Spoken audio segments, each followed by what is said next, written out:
2025 September മാസം 2-ാം തീയതി വെളിപ്പാട് പുസ്തക പഠന പരമ്പരയുടെ 6-ാമത്തെ ക്ലാസ്സിലേക്ക് ക്രിസ്തു യേശുവിൻ്റെ ധന്യനാമത്തിൽ എല്ലാവരെയും വന്ദനം ചൊല്ലുന്നു. കർത്താവ് നമ്മെ ധാരാളമായി അനുഗ്രഹിക്കട്ടെ. വെളിപ്പാട് പുസ്തക പഠനത്തിൻ്റെ ആമുഖ അധ്യായമായിരിക്കുന്ന 1-ാം അധ്യായത്തിൻ്റെ ഭാഗങ്ങളാണ് നാം ചിന്തിച്ചുകൊണ്ടിരിക്കുന്നത്. ഇന്ന് രാത്രിയിൽ തുടർന്നുള്ള പഠനത്തിലേക്ക് നമ്മൾ പ്രവേശിക്കുമ്പോൾ കഴിഞ്ഞ ദിവസം നമ്മൾ ചിന്തിച്ചത് ക്രിസ്തു യേശുവിനെ മഹത്വപൂർണനായി പത്മോസിൽ യോഹന്നാൻ ദർശിച്ച ആത്മവിഷയം ദർശിച്ച വിവരങ്ങളുടെ വർണ്ണിച്ചിരിക്കുന്നതിനെ കുറിച്ചാണ് നാം ചിന്തിച്ചുകൊണ്ടിരിക്കുന്നത്. അതിൽ അവൻ്റെ തലയും തലമുടിയെയും കണ്ണുകൾ, കാലുകൾ, ശബ്ദം, അവൻ്റെ വലങ്കയിലെ 7 നക്ഷത്രങ്ങൾ എന്നിവയെക്കുറിച്ചാണ് നാം ചിന്തിപ്പാനായിട്ട് ഇടയാക്കുന്നത്. അതിൽ പ്രധാനമായിട്ടും നാം വളരെ ശ്രദ്ധ കൊടുത്ത് പഠിച്ചത് 7 പൊൻനിലവിളക്കുകളെക്കുറിച്ചും 7 നക്ഷത്രങ്ങളെക്കുറിച്ചുമുള്ള പഠനത്തിലായിരുന്നു നാം അതിൻ്റെ പ്രാധാന്യത കൊടുത്ത് ചിന്തിപ്പാനായിട്ട് ഇടയാത്തുന്നത്. അത് ഒന്നുകൂടി എടുത്ത് സംസാരിച്ച് ദൈവമക്കളായിരിക്കുന്ന നമ്മൾ ഓരോരുത്തരും ഏത് അവസ്ഥയിലായിരിക്കുന്നു, ഏതിൽ ഉൾപ്പെടുന്നു എന്നുള്ളത് ഒന്ന് ഗ്രഹിച്ചെടുക്കുന്നത് ഈ വെളിപ്പാട് പുസ്തക പഠനത്തിൽ അത് ഏറ്റവും അഭികാമ്യമാകിയാൽ ആ വിഷയം ഒന്നുകൂടി എടുത്ത് ഒത്തിരിപ്പാൻ കർത്താവിൽ താല്പര്യപ്പെടുകയാണ്. നമ്മൾ കഴിഞ്ഞ ദിവസം നമ്മൾ ചിന്തിച്ചത് യോഹന്നാൻ ഉണ്ടായ വെളിപ്പാടിൻ്റെ 1-ാം അധ്യായത്തിൻ്റെ 15 വരെയുള്ള വാക്യങ്ങളിൽ നാം 7 നക്ഷത്രം അവൻ്റെ ഉണ്ട് എന്നുള്ളതിനെ കുറിച്ചാണ് ചിന്തിച്ചത്. അത് 7 പൊൻനിലവിളക്കുകൾ ദൈവസഭയോടുള്ള ബന്ധത്തിൽ ആഗോള സഭയിൽ നിന്ന് 100 മേനി തികവ് പ്രാപിക്കുകയും സ്വർഗീയ തേജസ്സിൽ സൂര്യ തേജസ്സിന് യോഗ്യരായി ക്രിസ്തു യേശുവിൻ്റെ ആത്മമണവാട്ടിയായി തീരുവാനുള്ളവരെയാണ് ആഗോള സഭയുടെ 7 പൊൻനിലവിളക്കുകളായി അവിടെ ചിത്രീകരിച്ചിരിക്കുന്നതെന്ന് നാം ചിന്തിപ്പാട്ടിടയാത്ത വന്നു. അപ്പോൾ അങ്ങനെ അത് എന്നുവരെയായിരിക്കും 7 പൊൻനിലവിളക്കുകൾ ഇവിടെ ഭൂമിയിൽ ഉണ്ടായിരിക്കണം. അപ്പോൾ ഈ ആഗോള സഭയിൽ നിന്ന് 30 മേനി, 60 മേനി, 100 മേനി എന്നീ 3 ആത്മീയ ഫലങ്ങൾ പുറപ്പെടുന്ന അഥവാ തേജസ്സിന് യോഗ്യരാകുന്ന 3 നിലവാരങ്ങളിലുള്ള നിരകളിലുള്ള ജീവിതങ്ങളുണ്ടെന്നുള്ളത് എല്ലാവരും മനസ്സിലാക്കിയെടുക്കണം. സഭ എന്ന് പറഞ്ഞു കഴിഞ്ഞാൽ അത് മണവാട്ടിയാണ് എന്നുള്ള ചിന്ത മാത്രം വെച്ചുകൊണ്ടിരിക്കാൻ പാടില്ല. അങ്ങനെ ഒരു ചിന്ത വരുമ്പോഴാണ് നമുക്ക് പലപ്പോഴും അതിൻ്റെ മുഴുവൻ ഗൗരവപൂർണ്ണമായ ക്രിസ്ത്യൻ നയിപ്പാൻ കഴിയാതെ വരുന്നത്. അപ്പോൾ സഭയിൽ ഞങ്ങൾ രക്ഷിക്കപ്പെട്ടു വരുന്ന സമയത്ത് ശിശുവിനെ പോലെ വീണ്ടും ജനിച്ച് ദൈവരായത്തിന് മക്കളായി തീരുകയാണ് ചെയ്യുന്നത്. അപ്പോൾ നമ്മൾ ആ നിലവാരത്തിലാണ് ഈ ലോകത്തു നിന്ന് മാറ്റപ്പെടുന്നെങ്കിൽ നമുക്കൊരിക്കലും സ്വർഗീയ തേജസ് ലഭിക്കത്തില്ല. ലഭിക്കുന്ന തേജസ് അത് ഭൗമിക തേജസ്സായിരിക്കും. അതേക്കുറിച്ച് 1 കൊരിന്ത്യർ 15-ാം അധ്യായത്തിൽ പുനരുത്ഥാനങ്ങളുടെ ബന്ധത്തിൽ തേജസ്സിനെ കുറിച്ച് പറഞ്ഞിട്ടുണ്ട്. സ്വർഗീയ ശരീരങ്ങളുടെ തേജസ് വേറെ, ഭൗമ ശരീരങ്ങളുടെ തേജസ് വേറെ. സൂര്യൻ്റെ തേജസ് വേറെ, ചന്ദ്രൻ്റെ തേജസ് വേറെ, നക്ഷത്രങ്ങളുടെ തേജസ് വേറെ. നക്ഷത്രവും തമ്മിൽ തേജസ് കൊണ്ട് വ്യത്യാസമുണ്ടല്ലോ. അപ്പോൾ പാപം മുഖാന്തരമായി നാം തേജസ് നഷ്ടപ്പെട്ടവരായി ആയിരുന്നു. എന്നാൽ യേശുക്രിസ്തുവിൻ്റെ സുവിശേഷത്താലുള്ള വിളിയാൽ സുവിശേഷത്തിൻ്റെ പ്രകാശനം നമ്മളിൽ വന്നപ്പോൾ നാം വീണ്ടും ജനിക്കപ്പെടുവാൻ ഇടയാത്തീർന്നു. രക്ഷിക്കപ്പെട്ട് സ്നാനപ്പെടുന്ന ദൈവമക്കൾക്കുള്ള പ്രാരംഭ നിരയെന്നുള്ളത് അതെല്ലാവരും, ഈ ലോകത്തെ എല്ലാ മനുഷ്യരും ഇങ്ങനെയുള്ള നിരകളിലൂടെയാണ് വളർച്ച പ്രാപിക്കുന്നത്. അതല്ലാതെ ആരും ക്രിസ്തുയേശുവിൽ വരുമ്പോൾ തന്നെ തികവിലേക്ക് എത്തുന്നില്ല. അത് തികവിലേക്ക് എത്തുവാൻ 100 മേനി വിളയണമെങ്കിൽ പ്രാരംഭ സ്റ്റെപ്പായിരിക്കുന്ന ജനിക്കണം. ജനിച്ച് വളർന്ന് തികഞ്ഞ പുരുഷത്വത്തിലേക്ക് എത്തണം. അതേക്കുറിച്ച് ലേഖനങ്ങളിൽ പൗലോസ് വളരെ കാര്യമായി പഠിപ്പിച്ചിട്ടുണ്ട്. പക്ഷേ പല സഭകളിലും പല വിശ്വാസികളിലും ഈ ഒരു കാഴ്ചപ്പാടില്ലാത്തത് കൊണ്ട് ഒരു സാധാരണ രീതിയിലുള്ള ഒരു ജീവിതം എന്ന് പറഞ്ഞാൽ ഒരു പാരമ്പര്യത്തിലായിരുന്നു, അല്ലെങ്കിൽ ഒരു ആരാധനയിലായിരുന്നു, അവിടെ നിന്ന് മാറി മറ്റൊരു കൂട്ടായ്മയിലേക്ക് വന്നു, നിത്യജീവന യോഗ്യരായി എന്നുള്ള ചിന്തയ്ക്ക് അതീതമായിട്ട് കൂടുതൽ ഉള്ള കാര്യങ്ങളെക്കുറിച്ച് പലരും പഠിക്കുന്നില്ല, അല്ലെങ്കിൽ അതേക്കുറിച്ച് ശ്രദ്ധിക്കുന്നില്ല എന്നുള്ളതാണ് ഇവിടെ നമുക്ക് ശ്രദ്ധിച്ചെടുക്കേണ്ട പ്രധാനപ്പെട്ട വിഷയം. നമുക്കറിയാം, ലോകത്തെ അനവധി കുട്ടികൾ പഠിക്കുന്നുണ്ട്. എല്ലാവരും പഠിക്കുന്നവരുണ്ട്. എന്നാൽ ചില പ്രത്യേക ഉദ്ദേശങ്ങൾക്ക് വേണ്ടി പഠിക്കുന്ന കുഞ്ഞുങ്ങളുണ്ട്.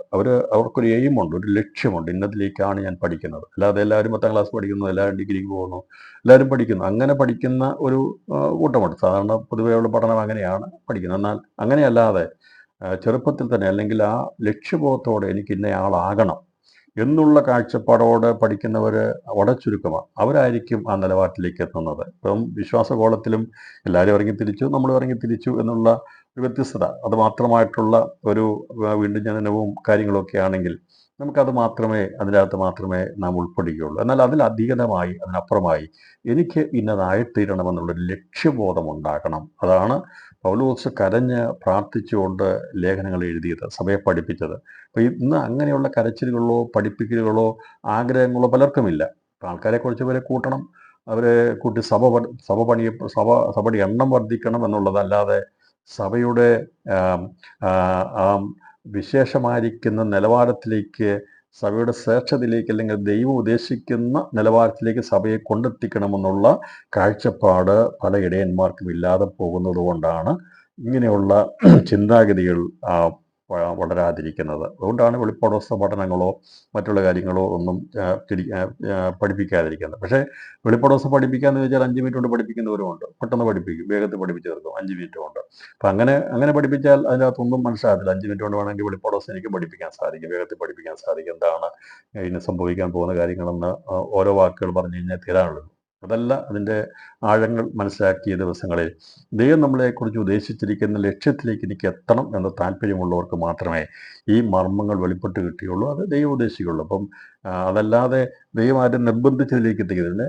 ദൈവത്തിൻ്റെ ആഗ്രഹം നമ്മളെല്ലാവരും ക്രിസ്തുവിൻ്റെ പരിജ്ഞാന പൂർത്തീകരണം പ്രാപിക്കണമെന്നുള്ള ആഗ്രഹം ദൈവത്തിനുണ്ട്. പിന്നെ അതാർക്കും എനിക്കത് ആവശ്യമില്ല എന്നുണ്ടെങ്കിൽ പിന്നീട് ദൈവാത്മാവ് അതിന്മേൽ പ്രവർത്തിക്കത്തില്ല. ആത്മാവിൽ ഞാൻ സമ്പന്നനായി എനിക്ക് ഇത്ര മതി എന്നുള്ളതാണെങ്കിൽ ദൈവത്തിന് കൂടുതൽ ഇടപെടാൻ കഴിയത്തില്ല. എന്നാൽ നമ്മളെപ്പോഴും ആത്മീയ ദാരിദ്ര്യമുള്ളവരായി എപ്പോഴും പഠനം കർത്താവ് ഞാൻ അറിയേണ്ട പോലും ഒന്നും അറിഞ്ഞിട്ടില്ല, ഗ്രഹിക്കേണ്ട പോലും ഗ്രഹിക്കാൻ കഴിഞ്ഞിട്ടില്ല. അപ്പോൾ ദൈവം വെച്ചാൽ പുനരുത്ഥാന നിലകളെക്കുറിച്ചും തേജസ് നിലകളെക്കുറിച്ചും ഒക്കെയുള്ള കാഴ്ചപ്പാട് ഞാൻ ജസ്റ്റ് ഒരു സൂചന നൽകി പോകുന്നത്, ആരാണ് ദൈവമക്കൾ, ദൈവസഭയ്ക്കകത്ത് ആരൊക്കെ ഉണ്ട് എന്നുള്ളതിനെക്കുറിച്ചുള്ള ഒരു മനസ്സിലാക്കിയെടുക്കണം. ഇതിനോടകം പലർക്കും അത് മനസ്സിലായിട്ടുണ്ടെങ്കിലും ഒന്ന് ഓർപ്പിച്ചുണർത്തുന്നത് നന്നായിരിക്കുമല്ലോ.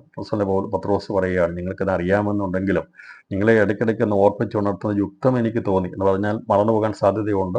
അതുകൊണ്ട് ഇടയ്ക്കൊന്ന് ഓർപ്പിക്കുന്നത് പോലെ ഓർപ്പിക്കും. എനിക്കറിയാം ആത്മീയ നിലകളെക്കുറിച്ചും പുനരുത്ഥാനങ്ങളെക്കുറിച്ചും കർത്താവിൻ്റെ വരവിനെക്കുറിച്ചും ഒക്കെ ഗ്രാഹ്യമുള്ളവരാണ്. എങ്കിലും എളിയ ഒരു ദൈവത്തിന് നിലവാരത്തിൽ ബൈബിൾ ക്ലാസ് പഠിപ്പിക്കുമ്പോൾ ഇടയ്ക്കിടയ്ക്ക് ഒന്ന് ഓർപ്പിച്ചുണർത്തുന്നത്, ഏതെങ്കിലും വിധത്തിൽ ഒന്ന് മറന്നു പോയിട്ടുണ്ടെങ്കിൽ ഒന്നുകൂടെ ഒന്ന് ഓർക്കുക, അതിനുവേണ്ടി ഒരുങ്ങുക, അതിനുവേണ്ടി ജീവിതത്തെ സമർപ്പിക്കാൻ വേണ്ടിയാണ് ഒന്ന് ഓർപ്പിച്ച് ഉണർത്തുന്നത്. അത് പുതുതായിട്ടുള്ള ആർക്കെങ്കിലും ഇത് കേൾക്കുന്നുണ്ടെങ്കിൽ അവർക്കത് പ്രയോജനമായി തീരട്ടെ. അതേക്കുറിച്ച് വിശദമായ ചിന്തകളിലേക്ക് നമ്മൾ പിന്നീട് കടന്നു വരികയും ചെയ്യുമ്പോൾ ദൈവസഭയോടുള്ള ബന്ധത്തിൽ ആഗോള ദൈവസഭകളെ 7 പൊൻനിലവിളക്കുകളുടെ ബന്ധത്തിൽ മാത്രം ചിന്തിക്കാതെ ദൈവസഭയുടെ ശേഷിപ്പുണ്ടായിരിക്കും എന്നുള്ളതിനെ വെളിപ്പെടുത്താൻ വേണ്ടി നമ്മൾ കഴിഞ്ഞ ദിവസം നമ്മൾ ചിന്തിച്ചപ്പോൾ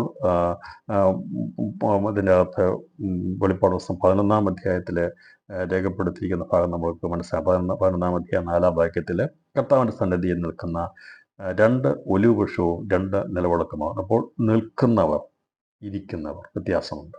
കർത്താവിന് സിംഹാസനത്തിൽ ഇരിക്കുന്നവരാണ് ആഗോള സഭയിൽ നിന്ന് 7 പൊൻനിലവിളക്കിൻ്റെ വളർച്ചയെത്തി സൂര്യതേജസ്സോടുകൂടി ഈ ലോകത്ത് ജീവിച്ച് മാറ്റപ്പെടുന്നവർ. അവർ കർത്താവിൻ്റെ മധ്യാകാശവരയിൽ എടുക്കപ്പെടും. അവർ സ്വർഗത്തിൽ കർത്താവിൻ്റെ സന്നിധിയിൽ നിൽക്കുന്നവരല്ല, അവർ കർത്താവിൻ്റെ കൂടെ സിംഹാസനത്തിൽ ഇരിക്കുവാൻ ഉള്ളവരാണ്. ഇന്ന് രാത്രി ഇത് മനസ്സിലാക്കണം. അപ്പം നിൽക്കുന്നവരുടെ കൂട്ടത്തിൽ, അപ്പോൾ അവിടെ വ്യത്യാസം അതാണ്. 7 പൊൻനിലവിളക്കെന്നുള്ളത് അവനോടുകൂടെ സ്വർഗീയ സിംഹാസനത്തിൽ ഇരിക്കുന്നവരെ ആണ് മണവാട്ടി, ആദിയാതന്മാരുടെ സഭ, സ്വർഗത്തിൽ എഴുതിയിരിക്കുന്ന ആദിയാതന്മാരുടെ സഭ എന്നൊക്കെ പറഞ്ഞ് തേജസ്സിൻ്റെ ഗണത്തിൽ ഏറ്റവും അതിശ്രേഷ്ഠമായിരിക്കും തേജസ് പ്രാപിക്കാൻ വേണ്ടി ദൈവം ഒരുക്കിയിരിക്കുന്നവരാണ് ഈ പറയുന്ന 7 പൊൻനിലവിളക്കുകൾ സൂചിപ്പിക്കുന്നത്.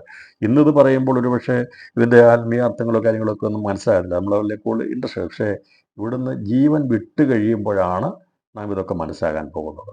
അത് അന്നേരം നമ്മളിവിടുത്തെ ആത്മാവ് പോയി കഴിയുമ്പോൾ, നമ്മുടെ ആത്മാവ് വിശ്രമിക്കുന്ന സ്ഥലത്തെത്തുമ്പോൾ നമുക്കറിയാം നമ്മൾ ഏത് നിലവാരത്തെത്തി എന്നുള്ളത്. അതല്ലെങ്കിൽ കർത്താവ് വരുമ്പോൾ ഇന്ന് സംഭവിക്കുകയാണെങ്കിൽ അന്നേരം ഇത് ഈ പഠിക്കുന്നതിനെക്കുറിച്ച് മനസ്സിലാകുന്നതിനെക്കുറിച്ചുള്ള ഗൗരവത നമ്മൾ മനസ്സിലാക്കി. എന്താണ് അതിൻ്റെ ഉദ്ദേശം എന്താണ് പരിശുദ്ധ നമ്മൾ സംസാരിക്കും. അപ്പോൾ അല്ലെങ്കിൽ സാധാരണ മനസ്സിലാകത്തില്ല എന്താണുള്ളത്. എന്നാൽ കർത്താവിൻ്റെ സന്നിധിയിൽ ഇരിക്കുന്നവർ, അവൻ്റെ സന്നിധിയിൽ അവനോട് കൂടെ സിംഹാസനത്തിൽ ഇരിക്കുന്നവരെക്കുറിച്ചാണ് കർത്താവ് പറഞ്ഞിരിക്കുന്നത്. ഞാൻ വന്ന് നിങ്ങളെ എൻ്റെ അടുക്കൽ ചേർത്തുകൊള്ളും, ഞാൻ ഇരിക്കുന്നിടത്ത് നിങ്ങളും ഇരിക്കേണ്ടതിന്. എന്നാൽ ഇവിടെ അപ്പോൾ 7 പൊന്നലവിളക്കുകളുള്ള ബന്ധത്തിൽ പറഞ്ഞിരിക്കുന്നത് ജയാളികളായി തീരുവാനുള്ളവരാണ്. ലോകത്തെയും ജഡത്തെയും സാത്താനെയും ജയിക്കുന്ന ആഗോള ദൈവസഭയിൽ നിന്ന് ജയാളികളായി തീരുന്നവരെ കുറിച്ചാണ്. അതേക്കുറിച്ച് എന്താണ്, ഏതിനെയാണ് നാം ജയിക്കേണ്ടത് എന്നുള്ളതിനെക്കുറിച്ച് നമ്മൾ ദൈവം അനുവദിച്ചാൽ നമ്മൾ 2-ാം അധ്യായത്തിലുള്ള ബന്ധത്തിൽ 2-3 അധ്യായത്തിൽ ഇപ്പോഴുള്ള ദൈവസഭയുള്ള ബന്ധത്തിൽ അതിൻ്റെ കാര്യങ്ങളൊക്കെ നമ്മൾ ചിന്തിക്കും. എന്നാൽ എൻ്റെ ആമുഖം പറഞ്ഞു പോകുമ്പോൾ ഇതൊന്ന് മനസ്സിലാക്കി നൽകുന്നത് നമ്മുടെ പഠിക്കുന്നതിൻ്റെ താല്പര്യം എന്താണ്, നമുക്ക് മനസ്സിലാക്കി എടുക്കേണ്ട കാര്യങ്ങൾ എന്താണ്, ദൈവസന്നിധിയിൽ നിൽക്കാൻ പോകുന്നവരാണോ, ദൈവസന്നിധി തള്ളപ്പെടുന്നവരാണോ, ദൈവസന്നിധിയിൽ ഇരിക്കുവാൻ, ദൈവത്തോടു കൂടി ഇരിപ്പാനുള്ള വരം ലഭിക്കുന്നവരാണോ എന്നൊക്കെയുള്ള നിലവാരത്തിലേക്ക് നമ്മൾ മനസ്സിലാക്കും. നമുക്കറിയാം, ഒരു മീറ്റിംഗ് നടക്കുമ്പോൾ എല്ലാവരും ഒരുമിച്ച് അവിടത്താണ് ഇരിക്കുന്നത്. അല്ല, അതിന് ഇരിക്കേണ്ട പദവികളുണ്ട്. അധ്യക്ഷന് ഇരിക്കാനുള്ള പദവിയുണ്ട്, അവിടെ കൂടിയിരിക്കാൻ യോഗ്യതയുള്ളവരുണ്ട്. എല്ലാവരും വിളിച്ചു വരുന്ന എല്ലാവരും അവിടെ കൊണ്ട് ഇരുത്തത്തില്ല. എന്നാൽ കർത്താവ് പറഞ്ഞിരിക്കുന്നത് കർത്താവ് പറഞ്ഞിരിക്കുന്ന ഏറ്റവും അതിശ്രേഷ്ഠമേറിയിരിക്കുന്ന നിലവാരത്തിലേക്ക്, ലോകസൃഷ്ടിയുടെ ആരംഭത്തിന് മുമ്പ്, മനുഷ്യനെ സൃഷ്ടിക്കുന്നതിന് മുമ്പ് ദൈവത്തോടു കൂടി ഇരിക്കാൻ ഒരു സൃഷ്ടിയെ കണ്ടിരുന്നില്ല. മീഖായേലും ഗബ്രിയേലും സാറാഫുകളും ഒരുപാട് ദൂതഗണങ്ങൾ സ്വർഗാസ്വർഗത്തിലുണ്ട്. എന്നാൽ അവിടെയൊന്നും അവർക്കാർക്കും ഒരു സൃഷ്ടിക്കും ദൈവസന്നിധിയിൽ ഇരിപ്പാനുള്ള അവകാശമില്ല, അതിനോടുകൂടി ഇരിപ്പാൻ. എന്നാൽ പിതാവാം ദൈവത്തിൻ്റെ അല്ലെങ്കിൽ ദൈവത്തിൻ്റെ ആഗ്രഹമാണ് അവനോടുകൂടി ഇരിക്കുന്ന ഒരു കൂട്ടം സൃഷ്ടിയെ സൃഷ്ടിച്ചെടുക്കണം. അതിനുവേണ്ടിയാണ് മനുഷ്യ ദൈവം സൃഷ്ടിച്ചത്. അതിനുവേണ്ടിയാണ് യേശു കർത്താവിനെ ഭൂമിയിലേക്ക് തേജസ്സില്ലാത്തവനായിട്ട് അയച്ചത്.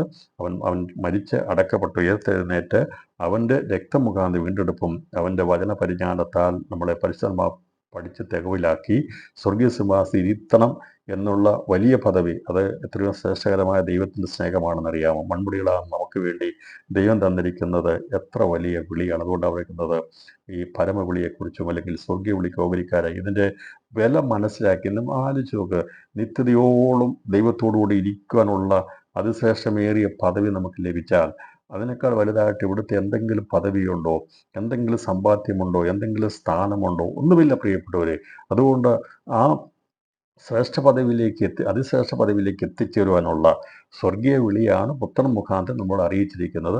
അത് പ്രാപിച്ചെടുക്കാൻ വേണ്ടിയുള്ള ദൗത്യമാണ് പരിശുദ്ധാത്മാവ് ദിവസങ്ങളിൽ നമുക്ക് പ്രയോജനമായി നൽകിക്കൊണ്ട്, ഞാൻ ആവർത്തിച്ച് പറയുന്നത് മർമ്മമായതുകൊണ്ടാണ്, വളരെ വിലപ്പെട്ടതായതുകൊണ്ടാണ്, നമുക്ക് നഷ്ടപ്പെട്ടു പോകാതിരിക്കാൻ വേണ്ടിയാണ് ഓർപ്പിച്ചുണർത്തുന്നത്. അപ്പോൾ ഇതിനു മുമ്പ് ഇത് കേൾക്കാത്തവരൊക്കെ വെളിപ്പാട് ദിവസം എഴുതുന്നതിന് മുമ്പും ലോകത്തിൽ നിന്ന് മാറ്റപ്പെട്ട വിശുദ്ധന്മാർ, സ്തെഫാനോസിനെ പോലുള്ളവർ, തികവ് പ്രാപിച്ചവർ ദൈവസന്നിധിയിൽ എത്തിയിട്ടുണ്ട്. അവർ അന്ന് മനസ്സിലാക്കിയില്ല. പക്ഷേ ഞാൻ പറഞ്ഞാൽ ഏത് കാലഘട്ടത്തിലും ആ കാലഘട്ടത്തിൽ തികവിലേക്ക് നിൽക്കുന്ന, ദൈവത്തിന് വേണ്ടി ജീവിതം ഒഴിഞ്ഞു വെച്ച് ദൈവിക കാര്യങ്ങളിൽ വ്യാപൃതരായിരിക്കുന്ന, അവന് വേണ്ടി മാത്രം ജീവിക്കുന്നവരെ ആ നിലവാരത്തിൽ എത്തിയിട്ടുണ്ട്. അപ്പോൾ ഈ നിലവാരത്തിൽ ഇന്ന് നിരവധി പഠിപ്പിക്കലുകളും ചിന്തകളും വലിയ തിരക്കുകളൊക്കെ ഉള്ളപ്പോൾ മനുഷ്യൻ പലരും ഇത് മനസ്സിലാക്കിയെടുക്കാത്തത് കൊണ്ടാണ് ദൈവത്തിൻ്റെ പരിശുദ്ധാത്മാവ് ഇപ്പോൾ ഇതിൻ്റെ സത്യത്തെ നമുക്ക് വെളിപ്പെടുത്തി നൽകുന്നത്. അതുകൊണ്ട് നമ്മൾ ജനിച്ചു വീണപ്പോൾ നമ്മൾ നീതിയുള്ളവരായിരുന്നു, നമ്മുടെ പേര് ജീവസ്ഥലുണ്ടായിരുന്നു.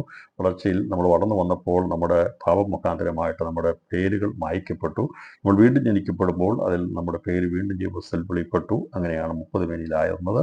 ആ ഒരു അവസ്ഥയിലാണ് മരിക്കുന്നുണ്ടെങ്കിൽ ഭൗമിക തേജസ്സേ പ്രാപിക്കുകയുള്ളൂ. പുതിയ ആകാശ പുതിയ ഭൂമിയിൽ ദൂതതുല്യരായിട്ടുള്ള തേജസ് പ്രാപിക്കുന്ന നിത്യത്തിലും ഈ ഭൂമിയിലെ രാജാക്കന്മാരായിട്ട് വാഴുവാൻ സാധിക്കും. അത്രയും മാത്രമാണെങ്കിൽ ആ ഒരു നിലവാരത്തിലേക്ക് പോവുകയുള്ളൂ. അത് പ്രാകാരത്തെ കാണിക്കുന്നു. എന്നാൽ ആത്മീയ വളർച്ച പ്രാപിച്ച് മുന്നോട്ട് പോകുവാൻ വേണ്ടി ഏൽപ്പിച്ചു കൊടുക്കുന്നവരാണ് വിശുദ്ധ സ്ഥലത്തിൻ്റെ ഭാഗമായിട്ടിരുന്ന് അവർ ലോകത്തെയും ജഡത്തെയും ജയിച്ച് പരിശുദ്ധാഭിഷേകമുള്ളവരായി വിശുദ്ധ സ്ഥലമാകുന്ന ആരാധനയുള്ള ബന്ധത്തിൽ അവർ കാണപ്പെടുന്നു. അവിടെയാണ് നിലവിളക്കൊക്കെ വെച്ചിരിക്കുന്നത്. പഴയ നിയമത്തിൻ്റെ ആലയത്തെക്കുറിച്ച് പഠിക്കുമ്പോൾ പ്രാകാരം, വിശുദ്ധലം, അതിവിശുദ്ധലം എന്ന് 3ആയി തിരിച്ചിട്ടുണ്ട്. അപ്പോൾ ആരാധനയും കൂട്ടായ്മയും മേശയും ഒക്കെ കാണിച്ചിരിക്കുന്നത് അവിടെയാണ്. അതാണ് പൊതുവേ ഉള്ള ഒരു വിശ്വാസ സമൂഹത്തിൻ്റെ സ്ഥാനം. പലപ്പോഴും പ്രാകാരം കഴിഞ്ഞ് വിശുദ്ധ സ്ഥലത്തേക്കുള്ള പ്രവേശനമുണ്ടെന്നാൽ അവിടം കൊണ്ട് നിന്നു പോകാതെ അതിവിശുദ്ധമാകുന്ന കൃപാസനത്തിലേക്ക് അടുത്തേക്ക് ചെല്ലുവാനുള്ള ലോകത്തെയും ജഡത്തെയും സാത്താനെയും ജയിച്ച് ജയാളികളായി തീരുന്നവരാണ് ക്രിസ്തുയേശുവിൻ്റെ കൃപാസനത്തിൽ നമ്മുടെ അടുത്ത് അവിടെ ചെല്ലാൻ ഭാഗ്യമുള്ളവർ. അവരെയാണ് അവനോടുകൂടി ഇരുത്തുവാൻ വേണ്ടി കർത്താവ് മധ്യാകാശത്ത് വരുന്നത്. ആ പദവിയുള്ളവരെ ഇപ്പോൾ വെളിപ്പാട് പുസ്തകത്തിൽ 7 പൊൻനിലവിളക്കുകളുടെ ബന്ധത്തിലാണ് വെളിപ്പെടുത്തിയിരിക്കുന്നത്. എന്നാൽ വെളിപ്പാട് പുസ്തകം 11-ാം അധ്യായത്തിൽ പറഞ്ഞിരിക്കുന്നത് അവിടെ രേഖപ്പെടുത്തിയിരിക്കുന്ന കർത്താവിൻ്റെ സന്നിധിയിൽ നിൽക്കുന്ന 2 ഒലിവ് വൃക്ഷവും 2 നിലവിളക്കുമാണ്. 2 ഒലിവ് വൃക്ഷം എന്താണെന്നുള്ളത് ഇപ്പോൾ ഞാൻ പറയുന്നില്ല. നമ്മൾ നിലവിളക്കുകളെ കുറിച്ചാണ് പഠിക്കുന്നത് കൊണ്ട് 2 നിലവിളക്കെന്നുള്ളത് ഇവിടെ 2 പൊൻനിലവിളക്കെന്ന് പറഞ്ഞില്ല, 2 നിലവിളക്കെന്നാണ് പറയുന്നത്. അപ്പോൾ സഭയുടെ ശേഷിപ്പിനെയാണ് കാണിക്കുന്നത്. ആഗോള സഭയുടെ ശേഷിപ്പാണ്. ഇവിടുന്ന് ഇന്ന് ദൈവസഭ തികവുള്ളവരായി എടുക്കപ്പെട്ട് കഴിഞ്ഞാൽ 100 മേനിയിലുള്ളവർ മാത്രമേ എടുക്കപ്പെടുകയുള്ളൂ. ഒന്നുകൂടി ഞാൻ ആവർത്തിച്ച് പറയട്ടെ, 100 മേനി തികയുന്ന പരിശുദ്ധാത്മാവ് തികച്ചെടുക്കുന്ന അവനോട് ചേരുവാനുള്ള ആ ഒരു നിലവാരത്തിലേക്ക് എത്തുന്നവരെ മാത്രമേ എടുക്കുകയുള്ളൂ. ബ്ലഡൊക്കെ നമ്മളറിയാം മാറ്റി കൊടുക്കുമ്പോൾ അല്ലെങ്കിൽ ഓർഗൻസ് ട്രാൻസ്പ്ലാന്റേഷനൊക്കെ ചെയ്യുമ്പോൾ യോജിക്കുന്നതിനെ മാത്രമേ ചേർക്കാൻ പറ്റുള്ളൂ. എങ്ങനെയെങ്കിലും അഡ്ജസ്റ്റ് ചെയ്യാൻ വിചാരിക്കാൻ പറ്റത്തില്ല. ഓപ്പോസിറ്റീവ് ഉള്ള ആൾക്ക് ഏതെങ്കിലും ഒരു ബ്ലഡ് കൊണ്ട് കൊടുക്കാനോ അല്ലെങ്കിൽ അതിൻ്റെ എല്ലാം നോക്കിയേ കൊടുക്കാൻ പറ്റുള്ളൂ. അതുപോലെ ഇപ്പം എങ്ങനെയാണെങ്കിൽ ക്രിസ്തുവോട് ചേരുവാനുള്ള യോഗ്യതയുള്ള നീതി സൂനാരിക്കുന്ന ക്രിസ്തുവോട് ചേരുവാൻ യോഗ്യതയുള്ള സൂര്യതേജസ് പ്രാപിക്കുന്നവർക്ക് മാത്രമേ അതിലേക്ക് പ്രവേശിപ്പാൻ കഴിയത്തുള്ളൂ. അപ്പോൾ നിങ്ങൾ വിചാരിക്കുന്നത് ആരെ കൊണ്ട് സാധിക്കും, ആർക്ക് പറ്റും, ഇങ്ങനെയൊരു ക്രിസ്ത്യനെ നയിക്കാൻ പറ്റുമോ എന്നൊക്കെയുള്ള ചോദ്യം വരും. പലരും ഇത് പറയുമ്പോൾ പറയും അങ്ങനെ യേശു ജീവിച്ചതുപോലെ ഇവിടെ ഭൂമി ജീവിക്കാൻ പറ്റുമോ, അതൊക്കെ സാധിക്കുന്ന കാര്യമാണോ, അതൊന്നും പറ്റുന്ന കാര്യമല്ല എന്നൊക്കെ എല്ലാവരും പറയാറുണ്ട്. പക്ഷേ ദൈവം പറയുന്നത് ദൈവം അനുവദിക്കുന്ന പക്ഷം നാം അത് ചെയ്യും. നമുക്ക് ആഗ്രഹമുണ്ടെങ്കിൽ ദൈവമാണ് നമ്മളെ അതിലേക്ക് എത്തിക്കുന്നത്. അതുകൊണ്ട് ഇന്ന് രാത്രി ആരെങ്കിലും ആ ചോദ്യം വിചാരിക്കുക, എനിക്കങ്ങനെ സാധിക്കത്തില്ല, എനിക്ക് അത്രയും കഴിയത്തില്ല എന്നൊക്കെയുള്ള ചിന്ത, അത് നമ്മുടെ മനസ്സിൽ വീഴുന്ന ചില ചിന്തകളാണ്. എന്നാൽ ദൈവത്തിനൊന്നും അസാധ്യമല്ല, ദൈവത്തിന് സകലവും സാധ്യമാണ്. ഇന്ന് രാത്രി നമ്മൾ വിശ്വസിക്കുക, കർത്താവാണ് പറഞ്ഞത് ഞാൻ എന്നോടുകൂടി ഇരിക്കുവാനുള്ള എൻ്റെ സഭയെ പണിയുമെന്നുള്ളത്. അപ്പോൾ നമുക്കത് അസാധ്യമായിരിക്കാം. ഇന്ന് രാത്രി നമ്മൾ പറഞ്ഞാൽ മതി, കർത്താവെ ഞങ്ങൾക്ക് ചിന്തിക്കാനും കൂടി കഴിയത്തില്ല, എന്നാൽ അങ്ങ് പറഞ്ഞതായതുകൊണ്ട് അവിടുന്ന് അരുളി ചെയ്തതായതുകൊണ്ട് അത് സംഭവിക്കും. അങ്ങനെയാണെങ്കിൽ കർത്താവെ അയോഗ്യരാകുന്ന യാതൊരു കഴിവില്ലാത്ത ഞങ്ങൾക്കൊരു പദവിയില്ലാത്ത ഞങ്ങളെ അവിടുന്ന് കൃപ ചെയ്ത് ഞങ്ങൾക്ക് ആ പദവിയിലേക്ക് കൊണ്ടുവരാൻ അങ്ങേക്ക് സാധിക്കും. ദൈവത്തിന് കഴിയും. ദൈവത്തെ നമ്മുടെ കുറവുകളെ പരിഹരിച്ച് നമ്മളെ തെരുവിലേക്ക് എത്തിക്കാതെ നമ്മൾ ആശ്രയിക്കുന്ന നമ്മുടെ സ്വന്തം പ്രവർത്തികളല്ല, ദൈവത്തിൽ ആശ്രയിച്ച് ഏൽപ്പിച്ചു കൊടുത്താൽ നമുക്ക് സാധിക്കും. വല്ലതും ചോദിക്കുന്നുണ്ട്, ഇപ്പോൾ ജീവിക്കാത്തവർ പിന്നെ എങ്ങനെ ജീവിക്കും? അന്ന് ജീവിക്കാനുള്ള സാവകാശം ഇവർക്ക് കൊടുക്കും. ദൈവത്തിന് അസാധ്യമായിട്ടൊന്നുമില്ല. ദൈവം പറഞ്ഞിരിക്കുന്ന കണക്ക് തികയ്ക്കും. ലോകസ്ഥാപനത്തിന് മുമ്പ് എത്ര പേർ, എത്ര കോടിക്കണക്കിന് ആൾക്കാർ കുഞ്ഞാടിൻ്റെ മണവാട്ടിയുടെ എണ്ണമാറ്റണമെന്ന് ദൈവം ഒരു നമ്പർ ഇട്ടിട്ടുണ്ടോ, ആ നമ്പറിൽ ഒന്നുപോലും കൂടത്തുമില്ല, ഒന്നുപോലും കുറയത്തുമില്ല. അത് തികയുന്ന നിമിഷം കർത്താവിൻ്റെ മധ്യാകാശ പ്രത്യക്ഷത ഉണ്ടാകും. ഇന്നും ഈ ദിവസവും തികഞ്ഞിട്ടില്ല. അതുകൊണ്ട് നമ്മൾ വചന പഠനത്തിലായിരിക്കുന്നു. എപ്പോഴാണ് തികയെന്നുള്ളത് മർമ്മമാണ്, ആർക്കും അറിയത്തില്ല. ആ രഹസ്യ നമ്പർ തികയുന്ന അന്ന് കർത്താവ് വന്നിരിക്കും. നമ്മളെ കർത്താവ് ആഗ്രഹിക്കുന്നതിന് വേണ്ടി യോഗ്യരാക്കി തീർക്കുക എന്നുള്ളതാണ്. രണ്ടാമത് വന്നിരിക്കുന്നത് ഇവിടെ 2 നിലവിളക്കിനെ കുറിച്ചാണ്. അത് 11-ാം അധ്യായം നമ്മൾ പഠിക്കുമ്പോൾ ചിന്തിക്കുന്നതായിരിക്കും. അത് സഭയുടെ ശേഷിപ്പിൽപ്പെടുന്നവരെ ഭൂമിയിൽ കാണും. അതുപോലെ തന്നെ ഈ നിലവാരത്തിൽ മരിച്ചു പോകുന്നവർ 3 നിലവാരത്തിൽപ്പെടുന്നവർ വിശുദ്ധന്മാർ കൂട്ടായ്മ പറയുന്നത്. സഭയിലുള്ള മരിച്ചു പോകുന്നവരിൽ 30 മേനിക്കാരുണ്ട്, 60 മേനിക്കാരുണ്ട്, 100 മേനിക്കാരുണ്ട്. അതുകൊണ്ട് നമുക്കറിയത്തില്ല ആരെവിടെ പോയി എന്താ നമുക്കറിയത്തില്ല. പൊതുവെ നമ്മൾ പറയും എല്ലാവരും കർത്താവിൽ എത്തിച്ചേർന്ന് പറയും. പക്ഷെ പോകുന്ന ആൾക്കറിയാം എവിടെയാണ് പോകുന്നുള്ളത്, ദൈവത്തിനും അറിയാം. പിന്നീട് അവിടെ നമ്മൾ ഇവിടുന്ന് എത്തിക്കഴിയുമ്പോൾ അറിയാം നമ്മൾ ഏത് കൂട്ടത്തിലാണ് ചെല്ലുന്നുള്ളത്. നമ്മൾ 30 മേനിയിലാണോ, 60 മേനിയിലാണോ, 100 മേനിയിലാണോ എന്നുള്ളത്. അപ്പം അതുകൊണ്ട് ഇപ്പോൾ നമുക്കറിയത്തില്ല. എന്നാൽ നമ്മൾ ആഗ്രഹിക്കുന്നു, എനിക്ക് ആ തികവിലേക്ക് എത്തണം.